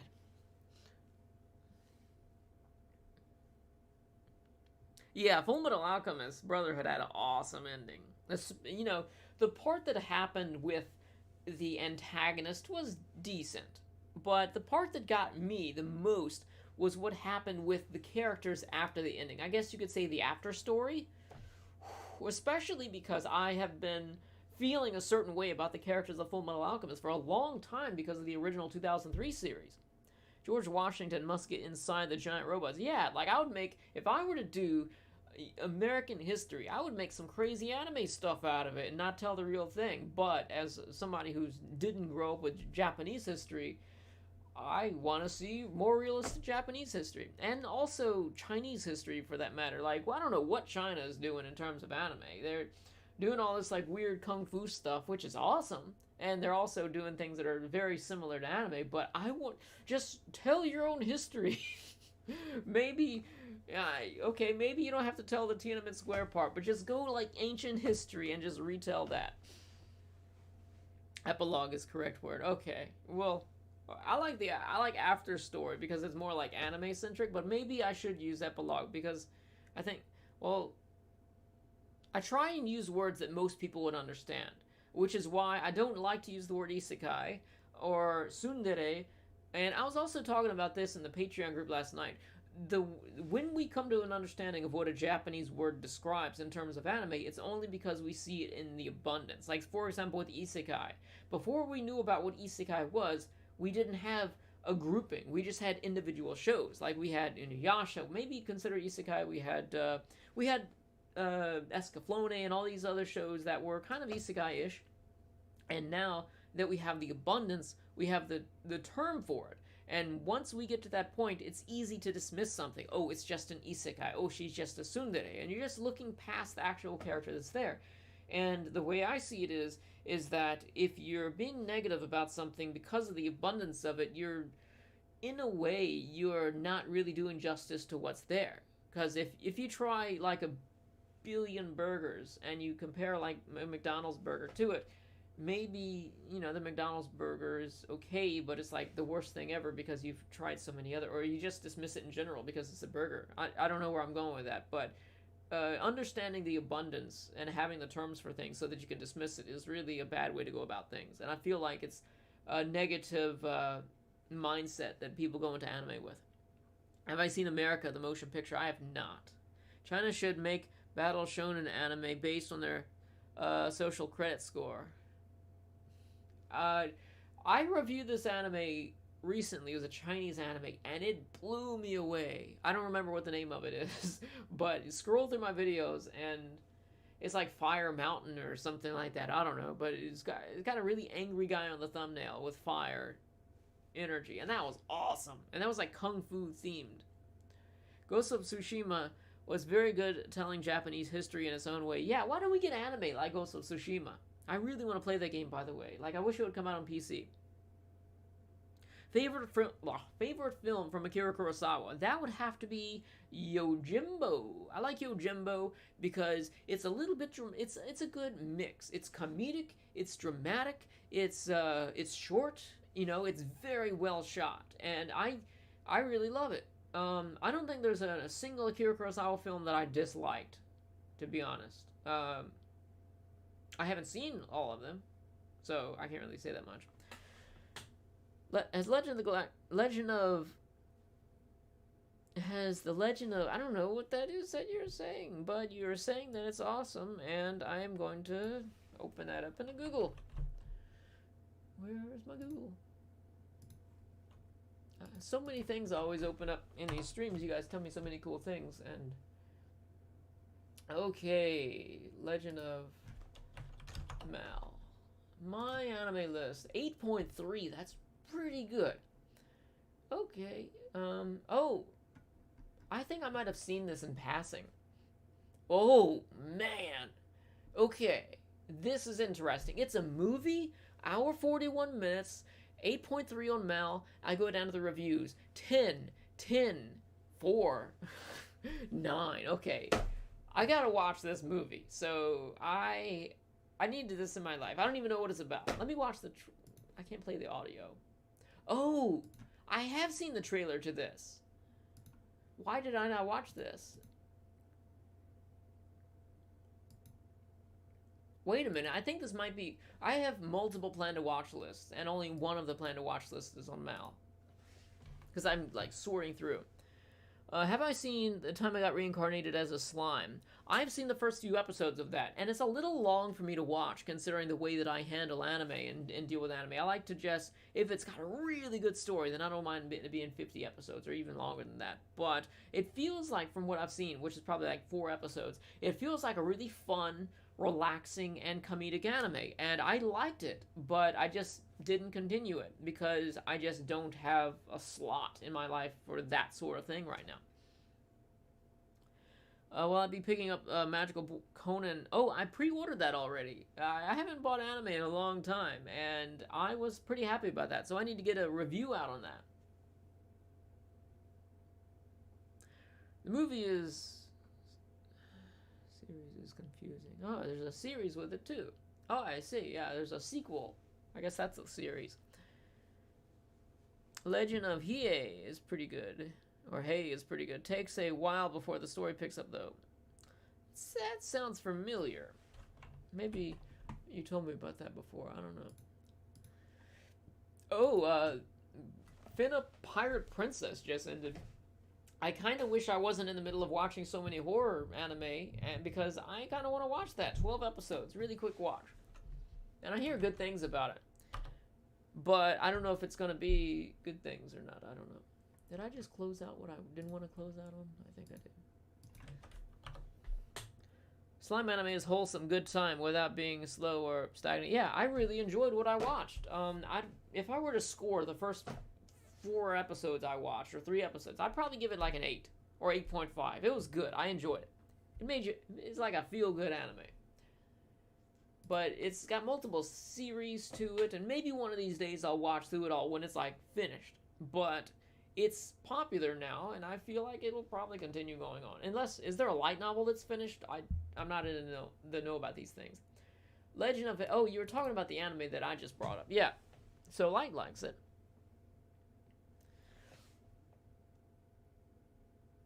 I wish Battle Angel Alita OVA continued to cover the whole story. I wish. I really wish. Ever seen Mob Psycho 100? I have a review of Mob Psycho. I actually like that more than One Punch Man, but I think I was being a little too critical when I watched One Punch Man, to be honest. But I really enjoyed that, though I haven't seen the 2nd season yet. Have I seen Katana Gatari? No, but I do want to watch it. I really like the art style to that, and I want to check it out. One of these days, I just want to blow through all the Gatari series and just maybe do a beginner's guide to it or something.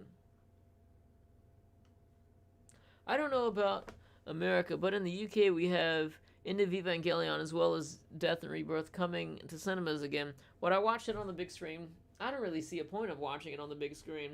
I mean, I have a VR headset. I could just put that on and watch anime big screen there. There's a free app called Big Screen, I think, and you can join a theater with people and watch things on a theater. Like, I was watching, for my review of Macross 7, I was watching Macross 7 on that, and it was so cool. Though it was kind of lonely because you're in this massive room, and people can join you, but nobody was there with me. So it's like, it's a really awesome screen share, and I think that would be great if I could get like my patrons to get into VR stuff, and we could just all watch anime together that way. And you can like draw and move your hands around and stuff. I'm way off topic.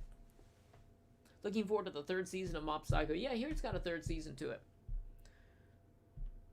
If you want another good Chinese animated movie, New Gods. Oh, I know about that one. Yeah, I know about that. I'm not sure if it's on my list or not, though. I try not to watch too much Chinese anime, Chinese cartoons, because, I don't know, whenever I do it, they're just not received that well. And some of them are awesome. Maybe I just need to do it for them to be received well. People are like, this is an anime. Okay. Oh, it's on Netflix. I don't have Netflix. Me and Bob in VR chat. I have it. I have VR chat. I don't really use it. I got on there once or twice. If I could get a bunch of people together, maybe like 5 people or something, that would be great. We can hang out or something. Maybe like 5, 10 people, something like that. That'd be a pretty fun way to watch anime. It would be. Oh, yeah, I know about this one. I haven't seen it, though. Sorry, you never got into Fate after you watched Zero. Just ignore the timeline. Facts and you're fine. Yeah, I just never got into the Fate series. That's probably my biggest controversial take. It feels very pretentious, in my opinion, because, I don't really know too much about the series, and I know people are going to disagree with me with this, but it feels like they've got the historical characters there, but they're not really adding historical value. They've got the deep quotes. You know, they try and be all philosophical, but it's not really that much of a philosophical anime. And then on top of that, it's got the story where the characters are fighting against each other to achieve something, but they don't really achieve it. Or do they? I don't want to spoiler. I don't want to give a spoiler. I'm sorry. I'm sorry. But, yeah, so I just accidentally spoiled that. But I just don't see what it's good at. And I like some of the characters, and I like the action. The action's awesome. It's beautifully animated, but I just don't get the point. Like, why am I following these characters if they never do anything with it? I want to see more of Saber's history, and I want to see the actual history of these characters from history. But instead, I'm just listening to these people introspect on the meaning of life and what they want to get with their thing, and we know what happens. Well, wish 3x3 Eyes anime continued. Yeah, I've actually been planning to watch that for the October. I don't know, because we got like 7 days until the end of the month, and I have a lot of stuff I want to do before then, but I do want to review that because it's been interesting to me. I've seen it before, but it's been something I wanted to cover for a while. I'm so mixed up in my schedule because I was doing the Macross project, and I was doing the second channel, and which, you know, I'm put that on hold for now, but I ended up not using my calendar for that stuff because just everything got thrown off, and I thought, I'm so thrown off that I thought yesterday was Tuesday, and I had the Patreon chat, and they were hitting me up like, Bob, why, like, we got chat today, what's going on? And I'm like, it's Saturday? I thought it was Tuesday, because I wasn't using my calendar, because I just kind of threw caution to the wind, and I was trying to get done as fast as possible. Bro, please don't tell me that you didn't watch The Great Pretender. I've seen some of The Great Pretender. Are we thinking about the same anime? The Great Pretender. My anime list. Great Pretender. Oh, yeah. I saw 6 episodes of that. And then I just didn't have a Netflix account anymore, so I didn't continue. From what I've seen of The Great Pretender, it was pretty good. From what I remember. I liked it. You know about anime archaeology? No, I don't. I don't really know about anime YouTube stuff. I only know the people that come here and then are... it's really a selfish and self-centered way to do things, but I just don't network. I don't know who does what. But at the same time, the YouTubers I watch are way smaller than me. Like, 200 subs or, 5,000 subs or something like that. And I see anime discussions as like a friendly thing. I don't really care what everyone else in the world has to say about anime, but if it's a friend, then I'm interested. So maybe that's self-centered, maybe it's not, I don't know. But I just I feel a certain way when I watch random anime videos in the community. Like, I'll disagree or something like that. And I don't like all the memes and the silliness and stuff. Since it's Halloween, you should check out Higurashi. I'm actually considering rewatching Higurashi, I watched the first half of it and I dropped it. And that was the type of show that had the art style that I previously could not stand. And I think now I might have a better chance at enjoying it just because something changed and I seem to enjoy a wider range of anime now. So I need to go ahead and do that. Tempted to back the Kickstarter for the English dub of Dirty Pair TV anime. Oh, this is the first I've heard about that. Have I seen Vivi? I've seen the first episode. I didn't really think much of it, to be honest. I just didn't continue it because reasons unrelated to that anime. So I need to watch it. I heard good things about it. Somebody convinced me to watch Vivi or whatever it is. Somebody just convinced me without spoilers. Because usually that's how things work. It's great. Only found them a few months ago. That's nice.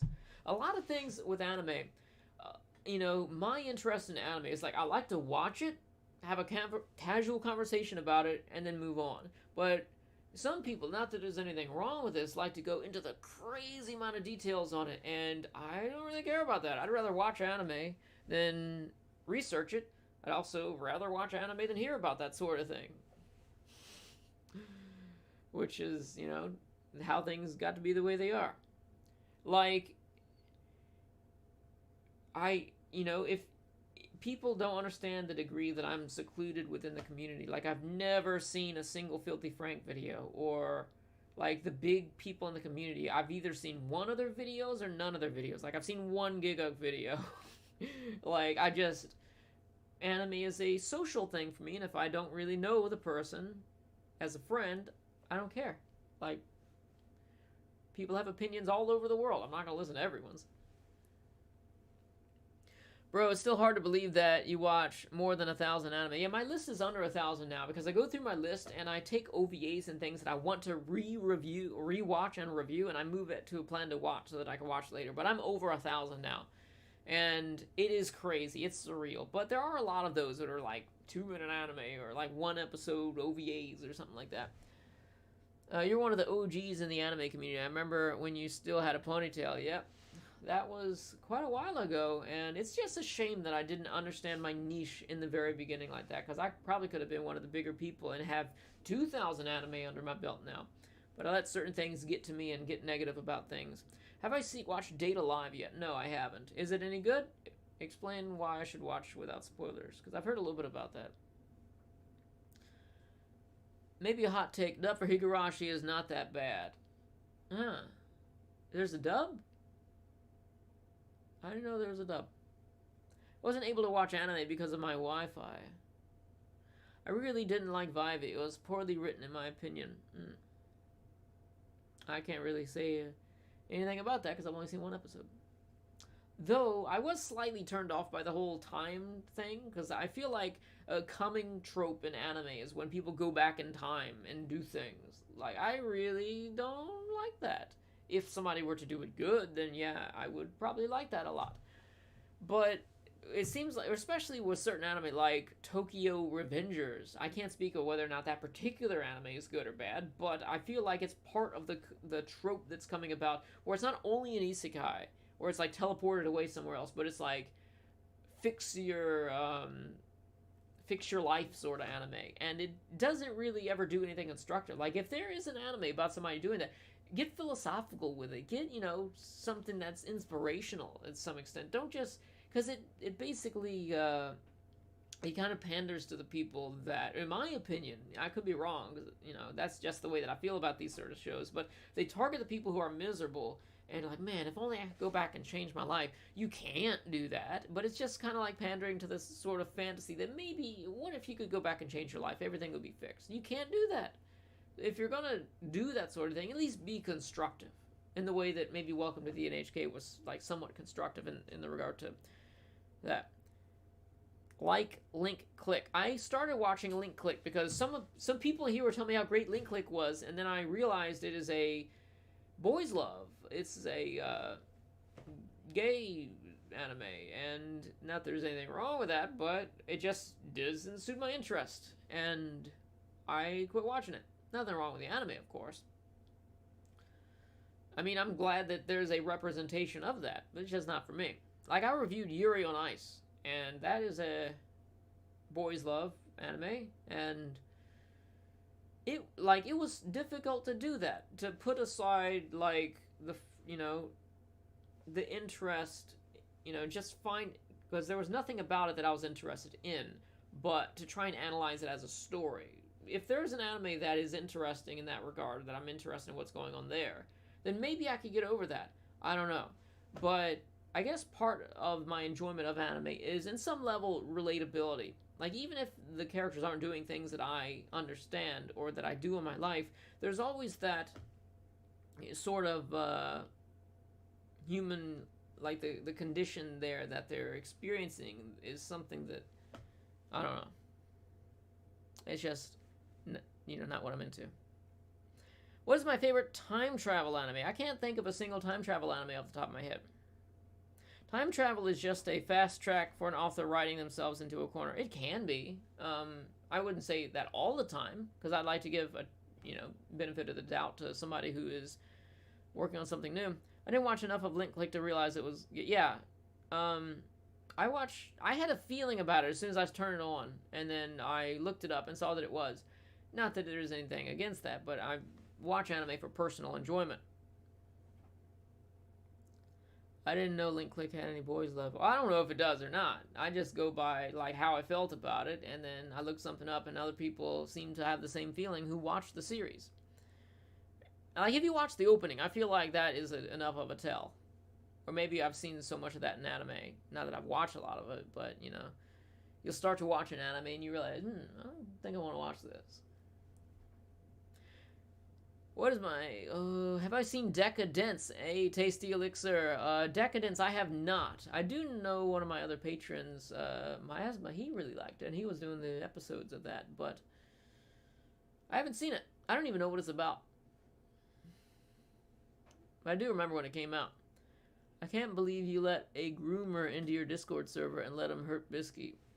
I have no control over like who comes in and then the conversations that people have off to their side. I can't help that, If somebody does something that is bannable, then I'll do it, and I'll ban, but, I can't believe, somebody can join this chat right now. Like, I don't know who's in the chat. And I don't really know anything about that information. I know Bisky. I haven't really talked to her that much. And she's not really that active. The only thing I remember remotely boys love I've read is Tokyo Babylon. How's that? That's like the prequel to X 1999.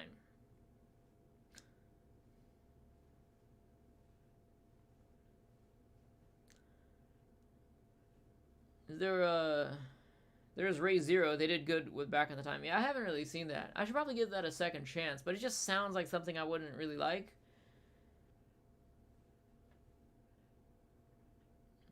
Yep, a lot of anime to catch up on. Decadence is pretty enjoyable. Ironically, I didn't watch the last episode yet. Well, go watch the last episode. Just do it and get it over with. And then you can say you finished it. I read a manga series called Dreams at Dusk.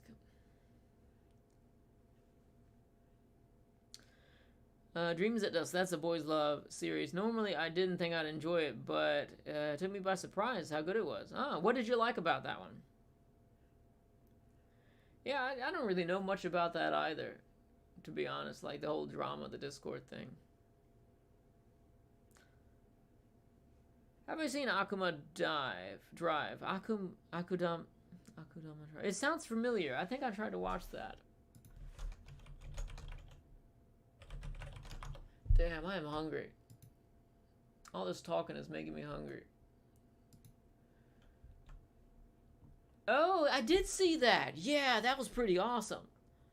I meant to, at some point or another do a video on that.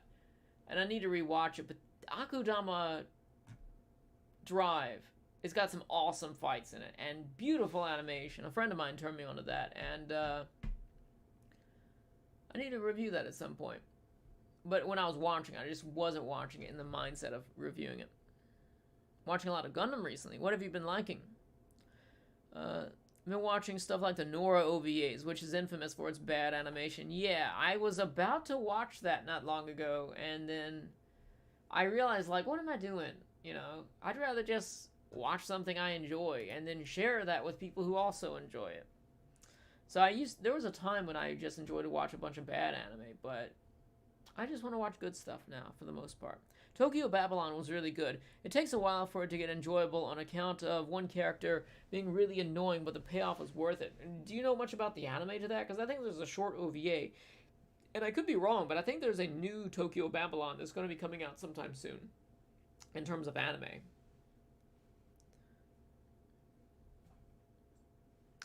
Plus, random OVAs like Gunsmith Cats, Call Me Tonight, Gakuen. I don't know about Gakuen, but I've seen the other two. Gunsmith Cats is awesome. Speaking of hungry, if you haven't seen Food Wars, right, check it out. I saw some of it, I saw most of it a while back when I wasn't really in the right mindset to enjoy it. And then I started watching some of it not long ago, and I really enjoyed it. It's pretty funny. Plus, it's got some nice looking food there. It's more to do with how realistic the portrayal of the whole situation was. It wasn't fetishized in any way, which is unfortunately quite common. Yeah, that's the thing I have with it. Like, it's a big red flag because I feel like if it's just the character interaction and it's just about their, I don't know, the growth of the characters and their development, then maybe that is more, I'd be into that. But or I could enjoy that maybe, but it's usually fetishized, like with Yuri on Ice. If you want an OVA recommendation, there's a One Piece OVA called OP Defeat Pirate Ganzak. It came out 1 year before the official anime. Oh, it's about 30 minutes. That sounds interesting, but I don't know about doing these popular shows like that for copyright reasons. That's the same reason I don't do Ghibli stuff, because it's just like you put all that work into it, and then they're like, hey, we don't want anybody in the world to see this. Or, hey, we're going to take your channel down. So I try and limit myself, because I've gotten copyright stuff before and doing list videos for Naruto and other stuff like that. And but that does sound awesome, because I miss watching One Piece. There's also a movie for When They Cry. Someone was telling me this is like a standalone movie. I've been wanting to watch that. Should give a certain scientific railgun a rewatch. Oh my god. I really don't know if I could do that. I don't know if you know my story about with that anime, where I was in the anime group and we were watching that. And it's just like everything about it at the time was like aesthetically everything I didn't want to see in an anime. And maybe I could enjoy it now. Maybe I could. But I just think back about the time where I was in that group like on a weekly basis and just like sitting there like, because it was in a part of the show when it wasn't good. And they were just like, hey, we're going to watch all the sequels, 1 episode a week. So like, hey, if you want to be in this group, this is what we're going to be watching for the next year. Okay, what do you love about a certain scientific railgun? Maybe you can convince me. Too. One Piece. I don't even. Production IG. Oh, that is interesting. It's not Toei, it's IG. Maybe I'll do this. Why is it only on a 6? Okay, this person gives it a 10, that person gives it a 4. I think it's worth watching. Steins Gate is the best time travel anime. Oh, I totally forgot about that. I ever watched. It gets slow in a few episodes until episode 1. Huh? Maybe you'll enjoy it. Yeah, I'm pretty infamous for not caring for that anime, but I need to rewatch it because my review was not fair, and I had a few jokes that didn't come off as jokes because I was hot and tired of repeating the same line, but that context is gone when the video's edited.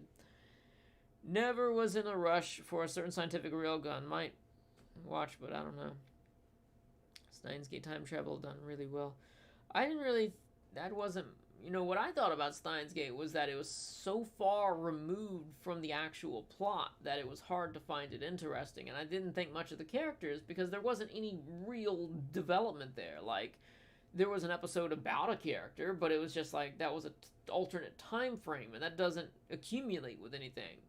The character development that I like is building upon things, and when you just jump to random time frames, and a boy is a girl in one episode or something like that, and, it's just, there's really no accumulation there, and it's all just kind of arbitrary.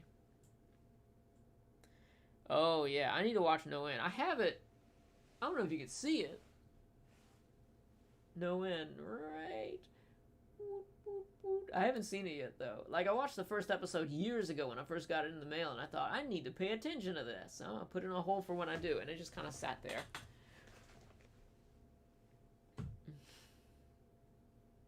Oh, somebody else commented about no. You need to watch No End to your other self. Yeah, like I said, I need to watch that. I know.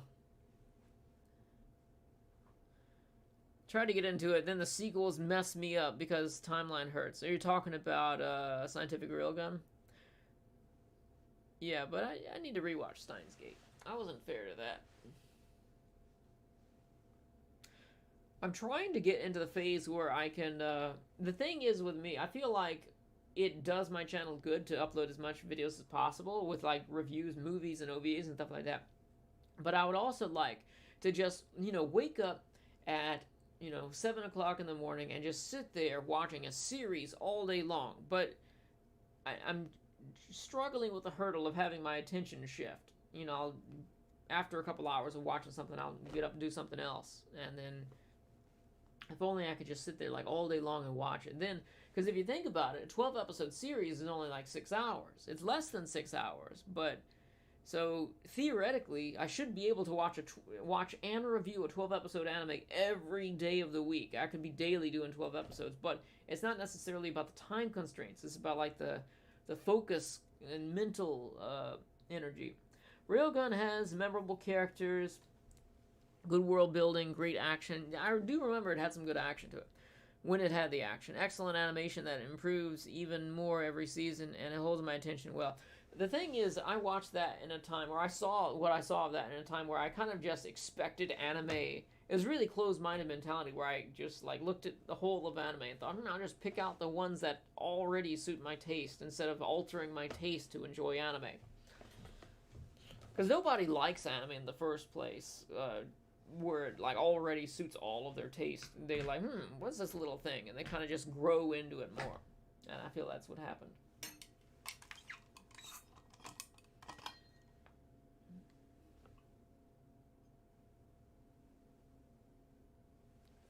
I need more tea.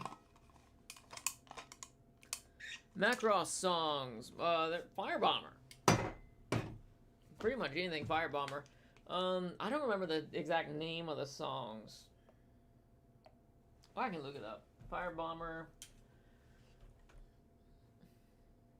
Got so many tabs open up here.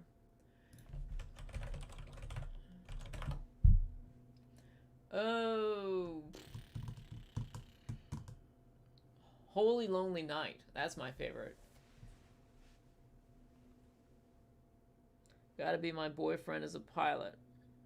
Yeah, that's a good one. But I have mixed feelings about that because that song is basically just a big tease. Like, my guy friend that protected me and jumped out into space to get stuff for me, with a scarf wrapped around his face. That guy, he's captured right now, and I feel guilty, so I'm gonna make this Boyfriend as a Pilot song and hopefully finally acknowledge him. And then when he comes back, she's like, nope, gotcha.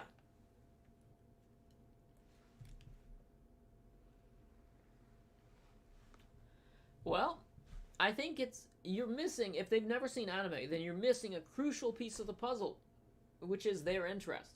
Find anime that's similar to things they're already interested in. So if you've already got a list of things that you're going to recommend to people that have never seen anime, you're not going to have a whole lot of success because you don't know if they're going to be interested in that type of thing to begin with. Like, for example, somebody that likes military anime or realistic anime with, serious characters and stuff, you could recommend Jinro the Wolf Brigade, which I usually go to for that. Because I always go to movies for recommendations, because people who aren't interested in anime, they're not going to sit there for 12 episodes, 6 hours watching something they're not interested in. Give them a movie. Everybody can watch a movie.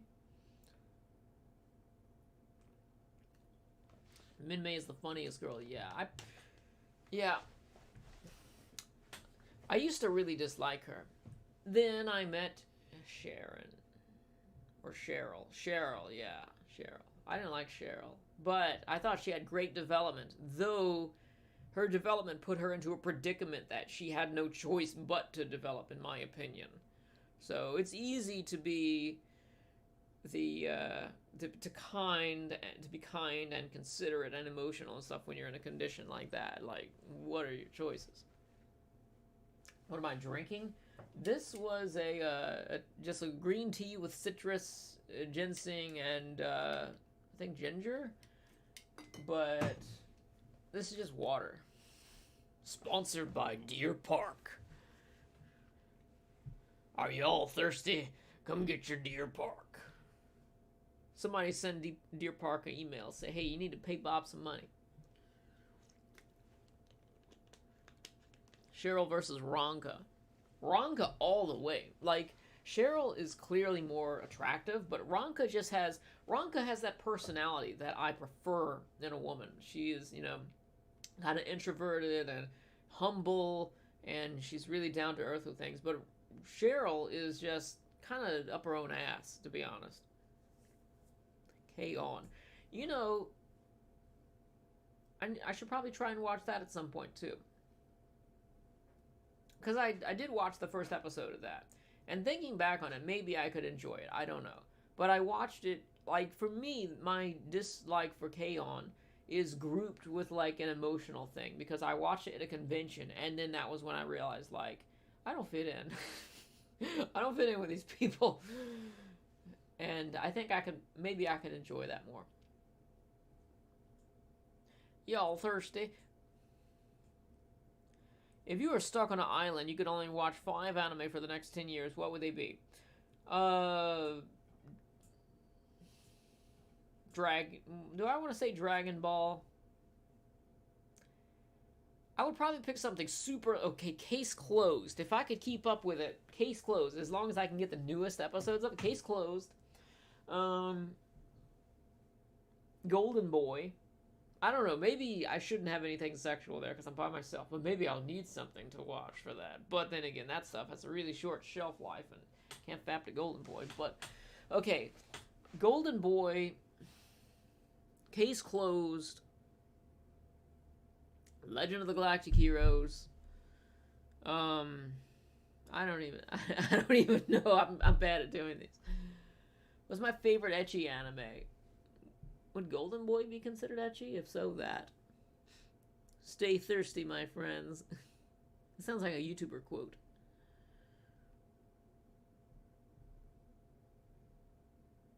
K-On! Is the cutest anime you ever watch. It's funny as hell. The music is nice. You should check it out. Yeah, maybe I'll check it out at some point. Like, I plan to review... I want to review, like, everything. Like, if everything goes well on YouTube and I could, in the channel, it takes off at some point, then I would like to just get to the point where I have, like, 1,000 reviews up. You know, just try and do everything and just be to the point where I can enjoy whatever I watch, as long as it's, you know, of relative quality. And not have any barriers. Like, certain slice of life cutesy stuff is going to be harder for me to watch at times, and magical girl stuff. Like, if I could get that barrier down, then I would be good. And just enjoy pretty much everything. Gotta love Golden Boy, you're right. If you're on... Okay, yeah, One Piece. Add One Piece to that. I don't know what I was thinking. One Piece. Dude, if you're on an island, you have to watch One Piece. You also gotta bring a big treasure chest, too. Like, you can sit in the treasure chest. And you can be like that treasure chest guy. I can't remember his name, but he's, like, stuck in a treasure chest on the island. What's the most borderline hentai, in your opinion? Oh... I watched this one recently. I don't think it's classified as hentai on Mal, but... Yeah, okay. So there's a... Oh, that's a manga, but I guess the anime would probably be similar adaptation. Okay, yeah. So there's an anime called Nozoki Ana. And it's about college students. I think college students. They have an apartment... And there's this guy and girl that are right next to each other. And there's a hole in the wall in the apartment. And the guy and the girl make this deal. Of course, the guy's reluctant to it and everything. But they make this deal where they can watch each other through the hole in the wall. Have sex with people. So it's like an exhibitionist thing. And it's really big on exhibitionism. And there is sex and nudity in that. But it's not classified as a hentai. And it's only one episode, by the way. But people say the manga is better. Which, you know... happens a lot. Did I see the second season of Log Horizon? No, I haven't seen it yet. I really like the first season of it, but if I watch the second season, I might have to rewatch season 1. Those MMORPG anime really made me want to get back into MMOs, but I can't do that. Have I watched Toradora? No, I used to have it on DVD, and I just never watched it. I sold it because it went, like, for a good amount of money, but I need to watch that at some point. Redo of a healer. Okay, maybe that too. What's the anime of the poster you have behind the girl with the briefcase? That's Itoshiki Sensei from Sayonara Zetsubo Sensei, and it's from the manga. I love the manga to that, though I've never seen the anime. I didn't even complete the manga. I didn't even complete all the manga I have for that, but I love it nonetheless. Elder Scrolls Online is a great MMORPG. I am self-destructive in my interest in MMORPGs. It's like, if I could only get back the years of my life that I spent on MMOs, like, I could do so much. Because it really was a waste. Like, people say, oh, I don't think MMO time was a waste. They were playing them with their friends. I played MMO solo. So people are like, oh, Kirito, he's the lone MMOer. Who plays MMOs by themselves? I do. Because I love how open the world is, and I love building your character and making all these weird class combinations and trying to solo stuff you shouldn't be soloing, but it's like I was just as introverted and reclusive on MMOs as I was IRL. So if I could only get that time back, I could build a mountain out of the anime I've seen. The Kickstarter for Dirty Pair, I have not. Somebody mentioned it earlier, though. I heard of someone saying that anime is better than the manga. Yeah, Escaflowne is better than the manga. There's plenty of manga that came after the anime, so that would usually classify. I am watching Blood Plus, rewatching it, and the manga so far seems to be not that great compared to the anime, because it's 5 volumes compared to 50 episodes. The best part of SAO is, I don't know what that word is, or what arc that is. Is there a certain season or half season that's associated with? You gotta get there after season 1 and 2. Oh. I don't remember how much I've seen. I started watching Gun Gale online, and I couldn't really get through that. Not that it was terrible or anything. I just sidetracked, as always. My rewatch Toward the Terra, yes! I really want to rewatch that and do a better review of that, because my review I did was like one of those, hey, I'm going to put the clips up here, and I'm going to be over here. Do I live stream often? No, I do not. I wanted to do a weekly live stream, and then didn't happen. I put 99% of my life energy into making videos, basically, and maybe like 95, and the rest is split between making patches and learning recipes and stuff like that, and hanging out on Patreon chat. But like everything I do is I put into anime reviews, because I feel like that is what really is important. And I only did this because I honestly felt like shit. I don't know why. I just felt like down in the dumps, and this is always like really cheerful for me. And it's not like people are saying I'm the greatest or whatever. It's just nice to communicate with people with similar interests. Not really much of an opportunity for that around here. Have I seen Dr. Stone? No, I have not. I heard it was really good, though. Alkalization is this massive 50-episode arc that happens after SAO 2. Oh, man, that sounds interesting. Like, what, if you can tell me without spoiling me, what did you like about it? Like, sell me on it. High School DxD is worth it for the plot. I started watching some of that, and then I watched, cause I was trying, there was a point where I was watching a bunch of ecchi stuff, just to have it on the side monitor while I was playing a game. And I watched Sekando Quasar, which is an awesome premise. It's like people gaining spirit energy through sucking on women's boobs. But then they had these, like, lowly characters in it. I'm just like, I can understand, like, women come in all shapes, of course.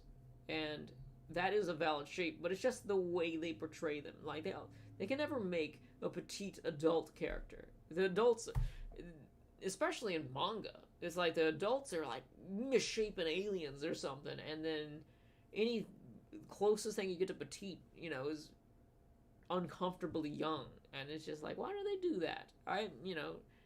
They got their issues in Japan over there with that, but whatever.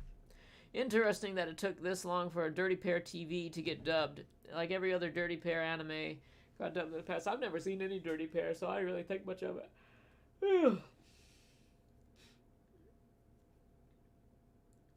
What are some genre you never watch? I'm not into yaoi. That's kind of a given. But aside from that, I like to keep an open mind and try new things. As long as it's not, yaoi porn or something. Interesting. I already read that. If you think about it, the Matrix film series is an isekai, yeah.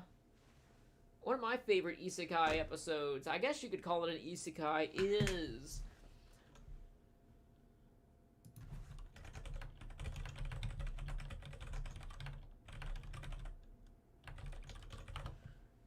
The Inner Light.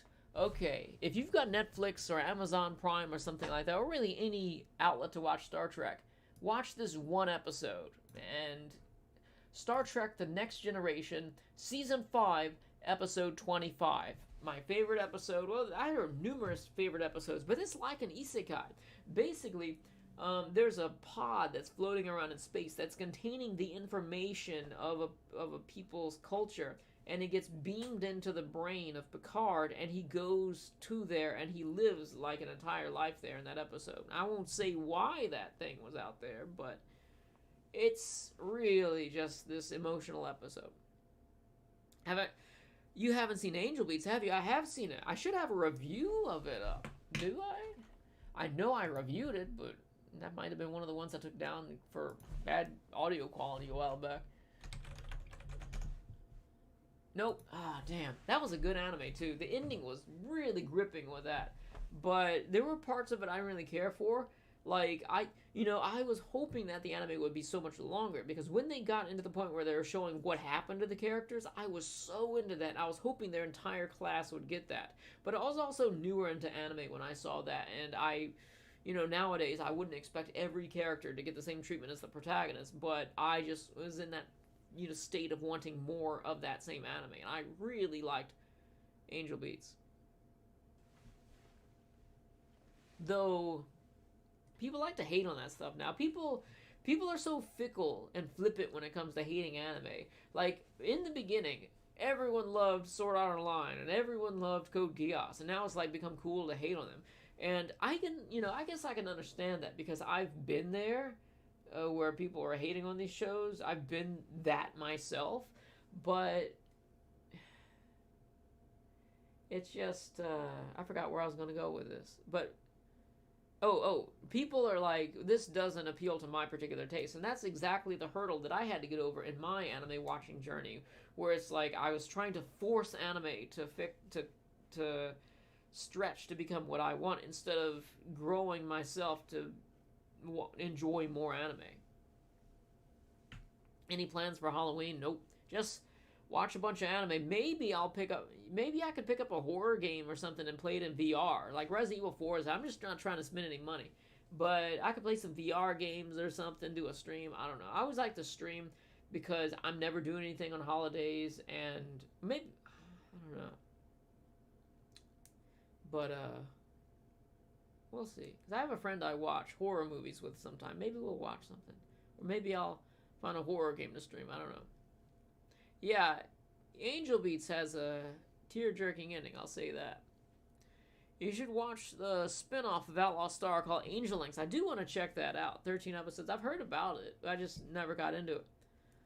How do you feel about the season of anime, Bob? I know you're watching quite a few this season. I was. I consider the second channel almost like a failed experiment. It's on hold, but see, the problem was that I enjoyed too much, and I enjoyed everything I watched for the most part, and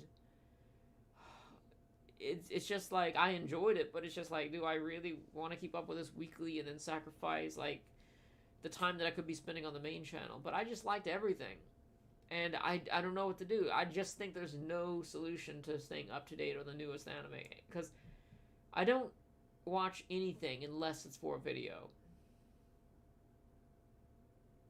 But maybe, I don't know. I just don't have the proper management skills to get my head around that.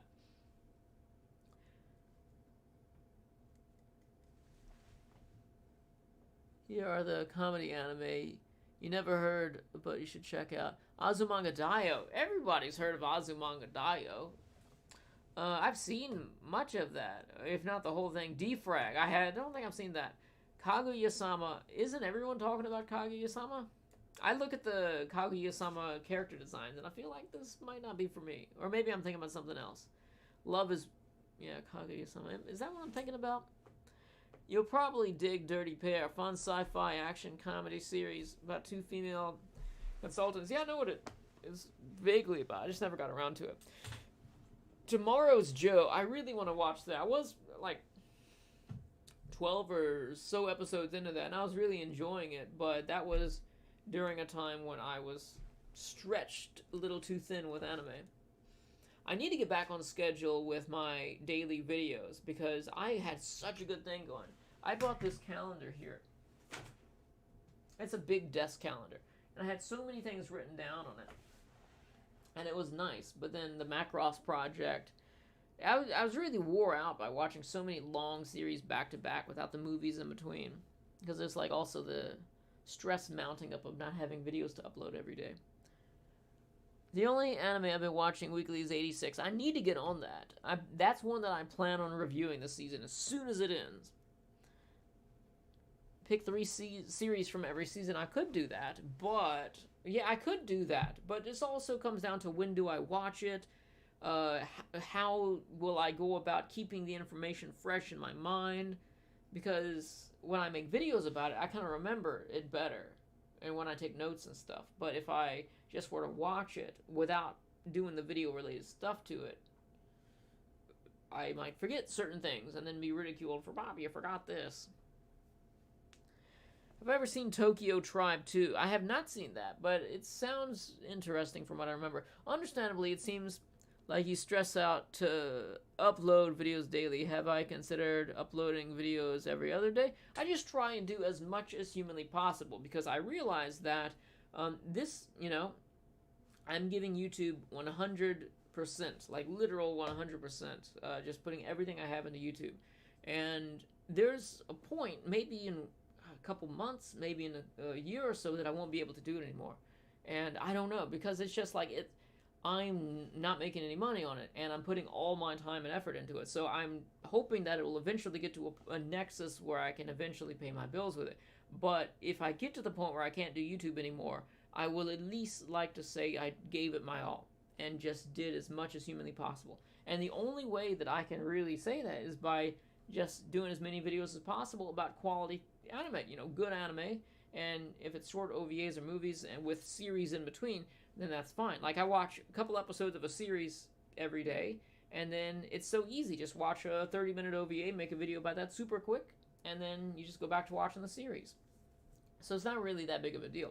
What made it a big deal was having that second channel, and I screwed my schedule up with that, my productivity and everything. But I'm just going at it with, like, full force. Should watch Belle, anime movie box office, 57 million. That doesn't say much to me, but other people say it's good. Has singing in it. Just let me say that. Well, after Macross, I think I don't mind singing too much. I need to figure out how to balance my time for gaming and watching anime. I tend to focus on gaming so much that I take a long time to get through some anime. Yeah. Well, it's not about quitting YouTube. It's just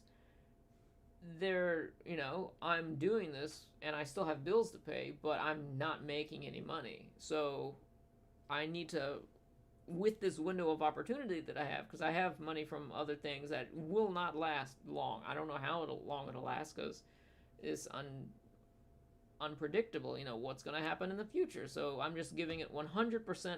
And the way I see it is, whenever this bad things happen, like whenever I run out of the money that I'm using right now to live off of, and while I'm doing this, it will not be good times, and I will not have time to do any of this. It'll be rough. But this is really the only thing that truly brings me joy in life, to the point that I feel like excited to wake up every day, and I feel like I need to give it my all on this. So, but it is what it is. YouTube is kind of hard to get views and grow, but I can't really blame anybody but myself, so I need to just do as much as I can. If it reaches the point you cannot support yourself financially, will I continue to upload videos once a week? I don't know. Like, I remember, I have no qualifications to really do good work. So the only other thing I can do, what I was doing previously, I had my eBay store, and I was working 100 and some hours a week on that every week, and I was still barely able to get by with that. And I have no ability to go and get a good job, but at the same time, I really don't want to work with people. Like, I just want to be by myself all the time, unless it's like somebody friend or, you know, somebody like that. But I really don't like working with people. It makes me a negative person. And I remember a lot of the negativity that I had with YouTube videos carried over from other stuff that was going on because of issues like that. So, you know, I'm just doing my best and I'm having a happy time right now, but hopefully I'll get to the point where I can at least, you know, because if I can get to the point where I can at least just live the bare minimum, I'm totally fine with that. Which it would be very bad with if I had a medical issue, but I feel like maybe the sacrifice is worth it because I enjoy doing this so much. I don't know. We'll see. I've ever watched Violent Evergarden. No, I've heard really good things about it, and I do want to check it out. You should do gaming to promote your Patreon again. That didn't actually make me any money, though. So, the way I see it is, I want to watch anime, and I'll do that. And then, that's like the main thing I'm interested in. In fact, I don't really care about anything else. Like, news, I don't care. Politics, I don't care.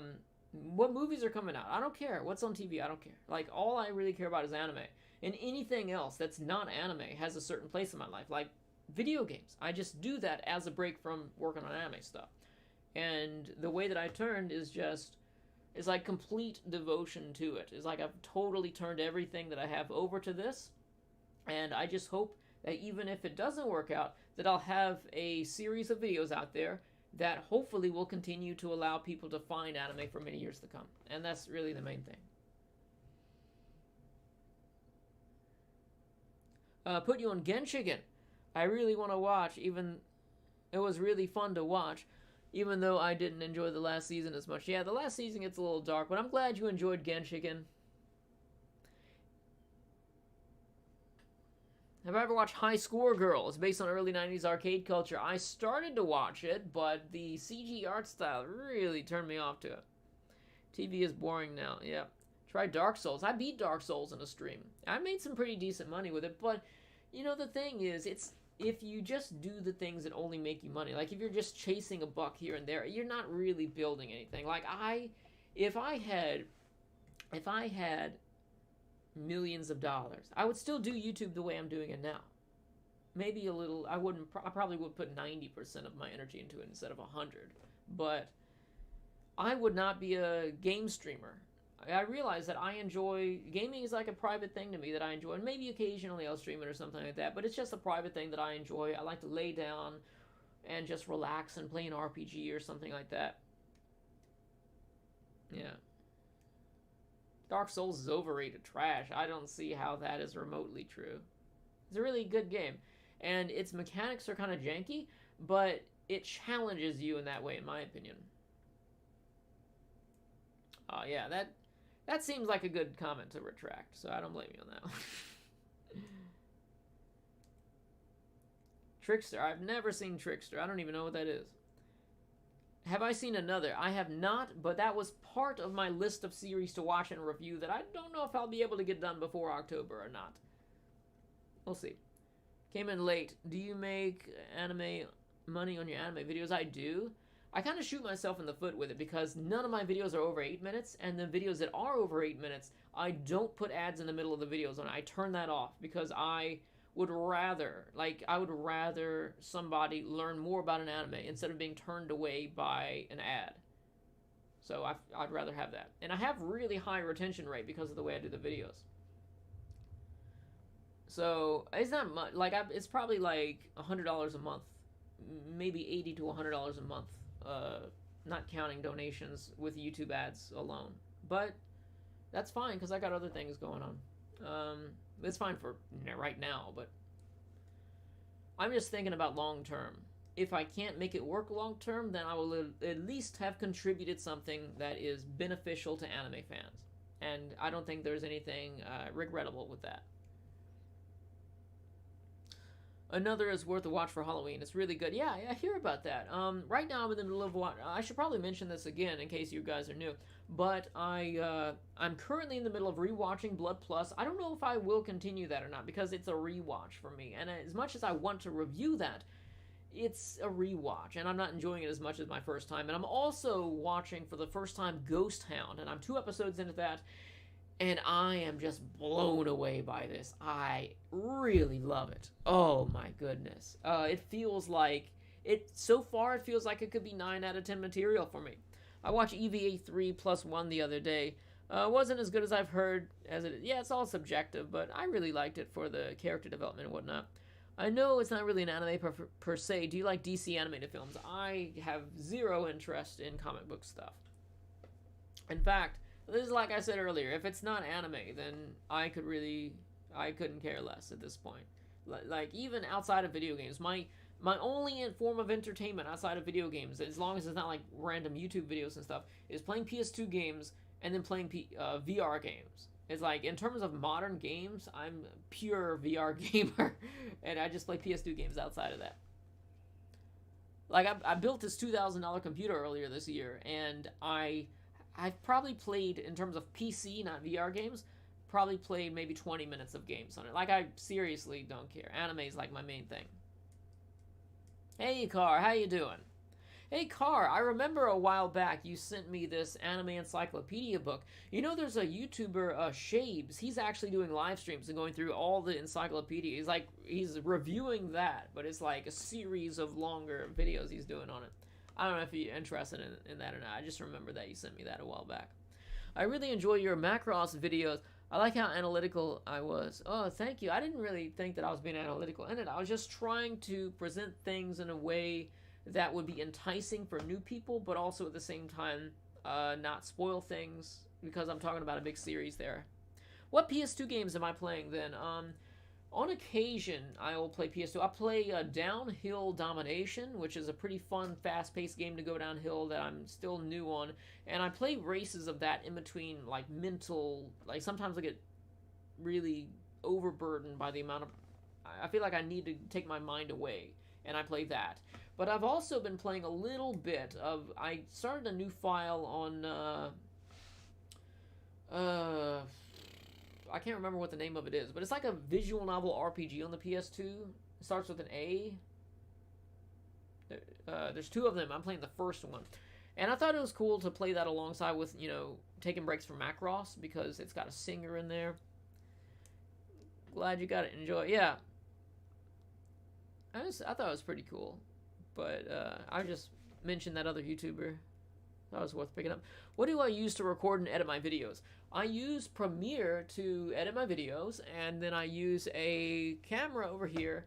I have a EOS M50 or something like that.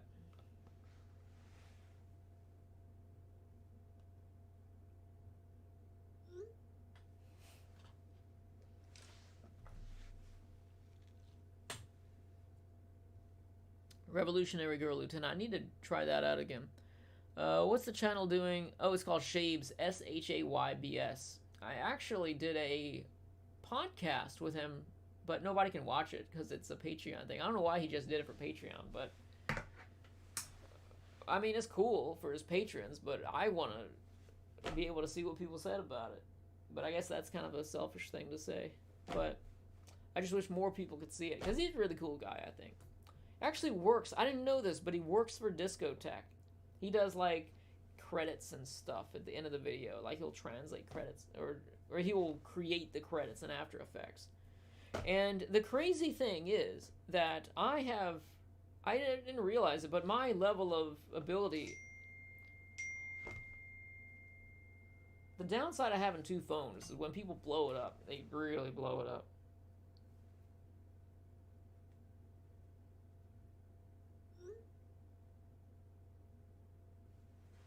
And that's rude for you guys, I know.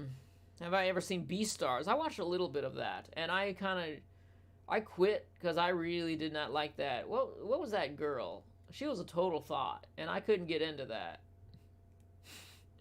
See you, Bob. Look forward to your next anime. Thank you. Yeah, by the way, I should have ended this stream already, but I'm gonna give it 5 more minutes, so ask me whatever questions you want. I like 99.99% of anime. but some which I don't like at all, which is Gilgamesh. I tried to watch Gilgamesh, and it was so slow, but maybe I need to rewatch it. I heard good things about it.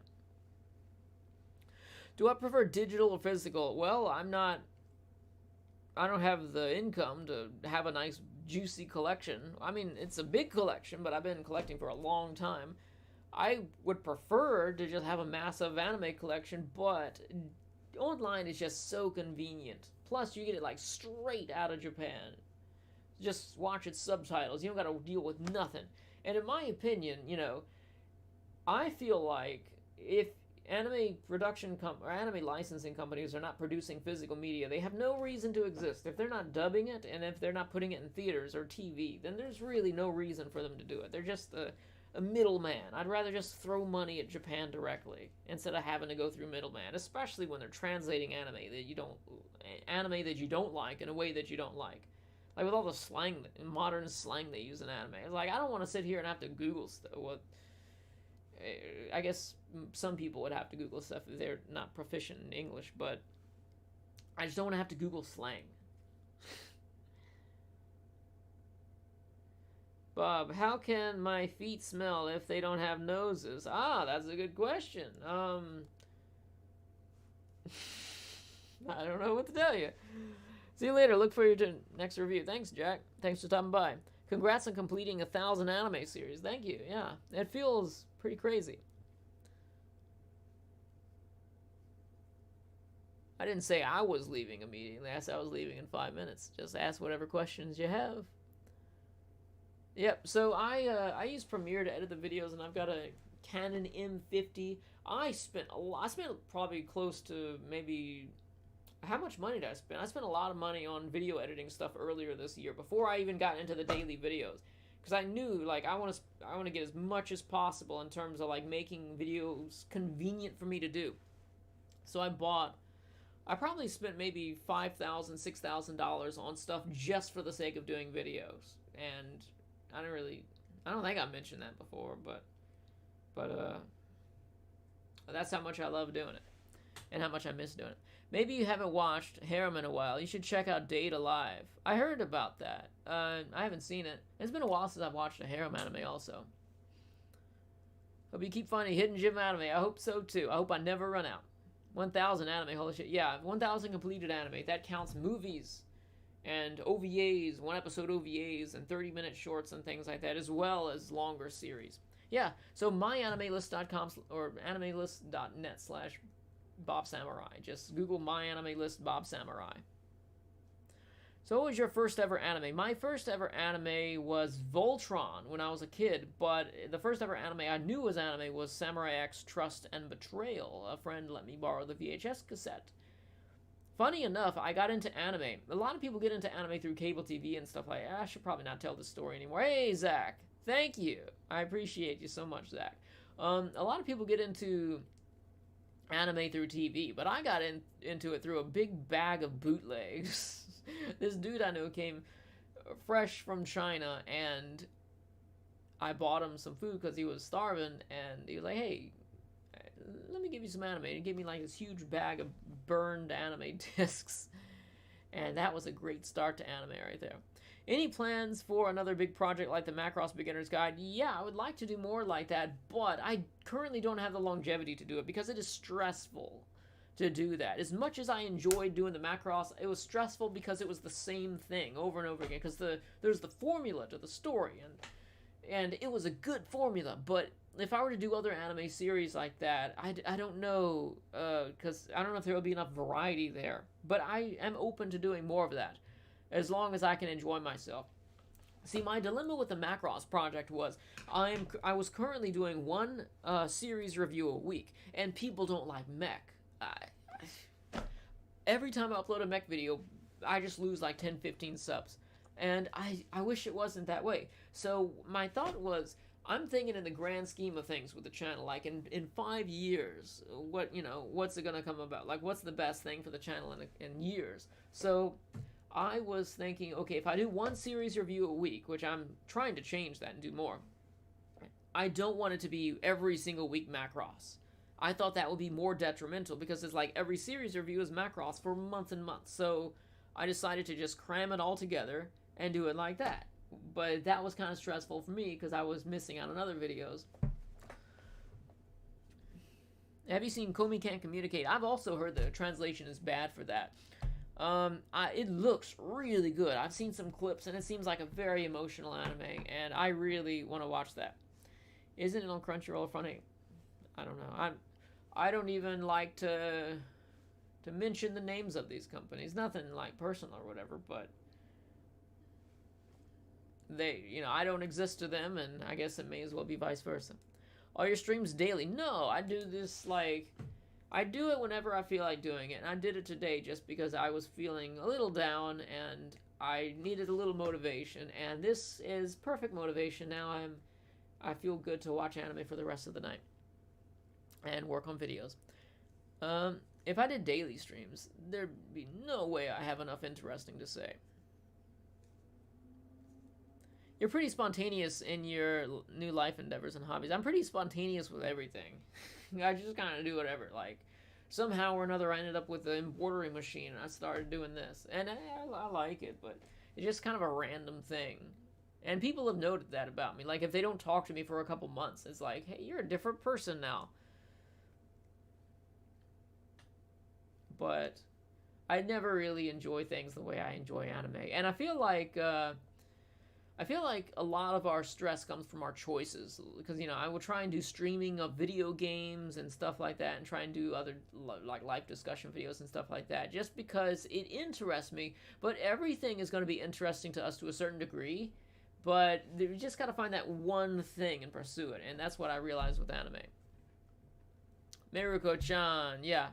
I decided to drop that because I skipped to a random chapter of the manga towards the end, and it's still like, I don't want to spoil it, but it's like it's repetitive in terms of her pretending not to see the ghosts, which is fine for what it is. It can be good if that's what you're looking for, but in terms of me watching things weekly and having a certain amount of time to put into it, I just felt like I could use my time better doing other things. Heike Monogatari and Osama Ranking stands out this season. Yes, Osama Ranking is awesome. I haven't seen Heike Monogatari yet, and I know it's a Yuasa. So I think it's Yuasa, or maybe Science Saru, but not Yuasa. But I really want to watch that. I just haven't had the time to get around to it yet. I tried binging all Lupin the Third last year, and it was impossible. 289 episodes and 41 movies, a whole lot more. Yeah, I tapped out in the first season of it. I like season 2 and 3, I think, and I like some of the movies, but I don't think I've ever seen a Lupin movie I didn't like. Let me just put it that way. I just haven't seen very many. But it was the first season. It was like a roadblock for me. Have you considered work as a temp during perhaps that could help you sustain? I'm fine for the time being. It's just if I don't focus 100% on YouTube, then what am I doing basically? I'm fine right now. Like, I can pay bills and everything for the immediate future, so I'm good. But it's just the future, past the immediate future, that I'm concerned about. And anime is my number one goal. Doing this. I know it's like really weird, like it sounds kind of silly, but I don't really care. I just want to do the things that I enjoy. Lupin isn't really a series to binge watch. Yeah, it's not. I've got the first season of that on DVD, and it's pretty cool. But it was not to my liking in the first few discs, so I couldn't get too far. Have I seen Made in the Abyss movie? No, I'm just done with Made in the Abyss. I had my problems with the first season. Like, as much as I love the adventure aspect of it, and I wish they would do more anime with adventure aspects. Oh, speaking of Made in Abyss, if you like Made in Abyss, but you want it without all the creepy kid stuff in it, Sakugan is, from what I've seen of the first 2 episodes, it might be similar to that, because they're going through and exploring caves and stuff. But Made in Abyss, I saw something they had in the movie, and they just are too hung up on having these naked kids in compromising situations, and I just don't want to watch that. It's, the same reason why I don't want to continue watching Mushoku Tensei. It's just because I know what the conversations are going to be. It's like, as much as it's like, what is my message about this anime? Like, ultimately, when I were to review it, it's like, yeah, it's pretty good, and I'm saying, yes, it's good, watch it, to the crowd of people who won't watch it because of the way they portray kids and stuff, and the mentality that they have towards that. And then towards the people who do already like it, I'm saying I don't like that it does these things, and we're getting in arguments with that. So it's just like my message has no audience, because nobody is going to want to look at it who finds that those things are abhorrent, but also having an objective sort of, or trying to be objective in terms of like a professional sort of mentality towards watching it, and not judging it that way. So I just, if it does those things, then I'm not even going to bother watching it. I think I heard people say Osama ranking was Studio Wit's final project. I don't know if it's true or not. I don't really keep up with anime news. Have I seen Marduk Scramble? I've seen the first episode. I didn't really think much of it. Maybe one of these days I'll try it out again. I stayed way past 10 minutes. But I got to get going here. I wanted to check out Made in Abyss, but I heard it's got lowly. The thing is, it's got naked kids in it, and there's this one little girl that's tied up, and she's like tortured or something like that. And then I made an offhand, facetious remark in my review, like, whoa, because people were saying, oh, but it's realistic that they're going to do that, because kids get naked and kids do this sort of thing. I'm like, okay, yes, kids get naked in their lifetimes, yes, but is it something that's necessary to tell in a story? Do we need to see that? And then I said, do we need to see them poop? And then somebody said, 2 people said, yeah. If you would get upset by seeing them poop, just wait for season 2, because that's what happens in the manga following it. You get to see them poop. And I don't. And then I saw a clip from the movie, some screenshot, and the kid was tied down to some machine. And I know he's an android, but he looks like he's 8 years old, and he's tied down, and there's that thing stuck on it. It's just really like, why do they need to do this? Stop shaming Made in Abyss, guys. If it would quit showing all the naked kids in there, then, that would be fine. And we wouldn't have anything to shame it over. Like, I love the creativity in anime, but if they would get off their little kid stuff, then, it would be so much easier to enjoy. It's not. I agree with you on Abyss, yeah.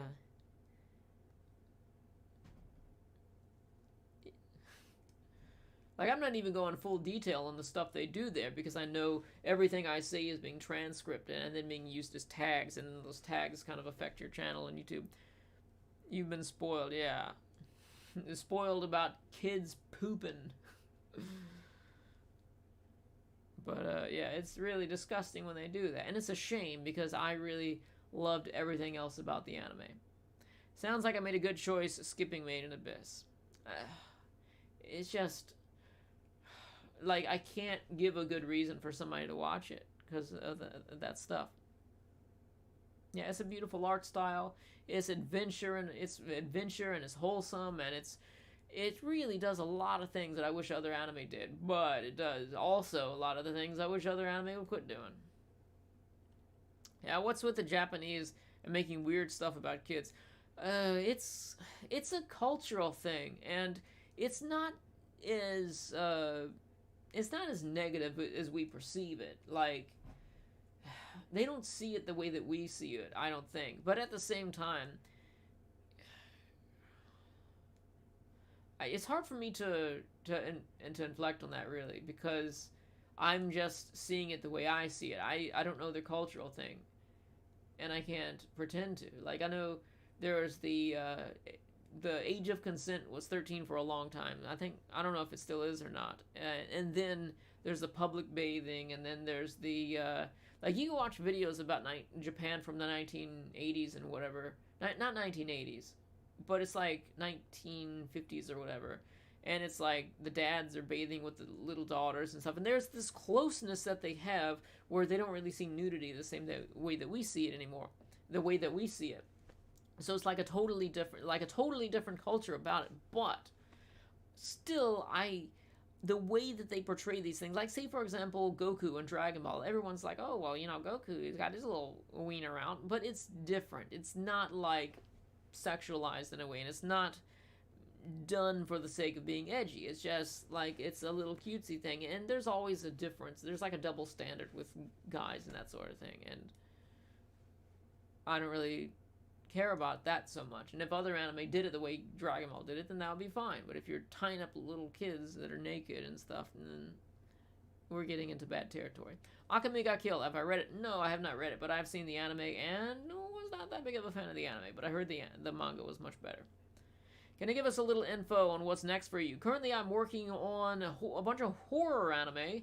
I'm trying to get as much done as possible. I'm currently rewatching Blood Plus, but I'm also watching at the same time Ghost Hound, and I'm also watching, or I want to do a review on 3x3 Eyes, or 3x3 Eyes, or 3 Eyes, however people want to do it. I want to do a review on that too, but I don't know if I'll have time.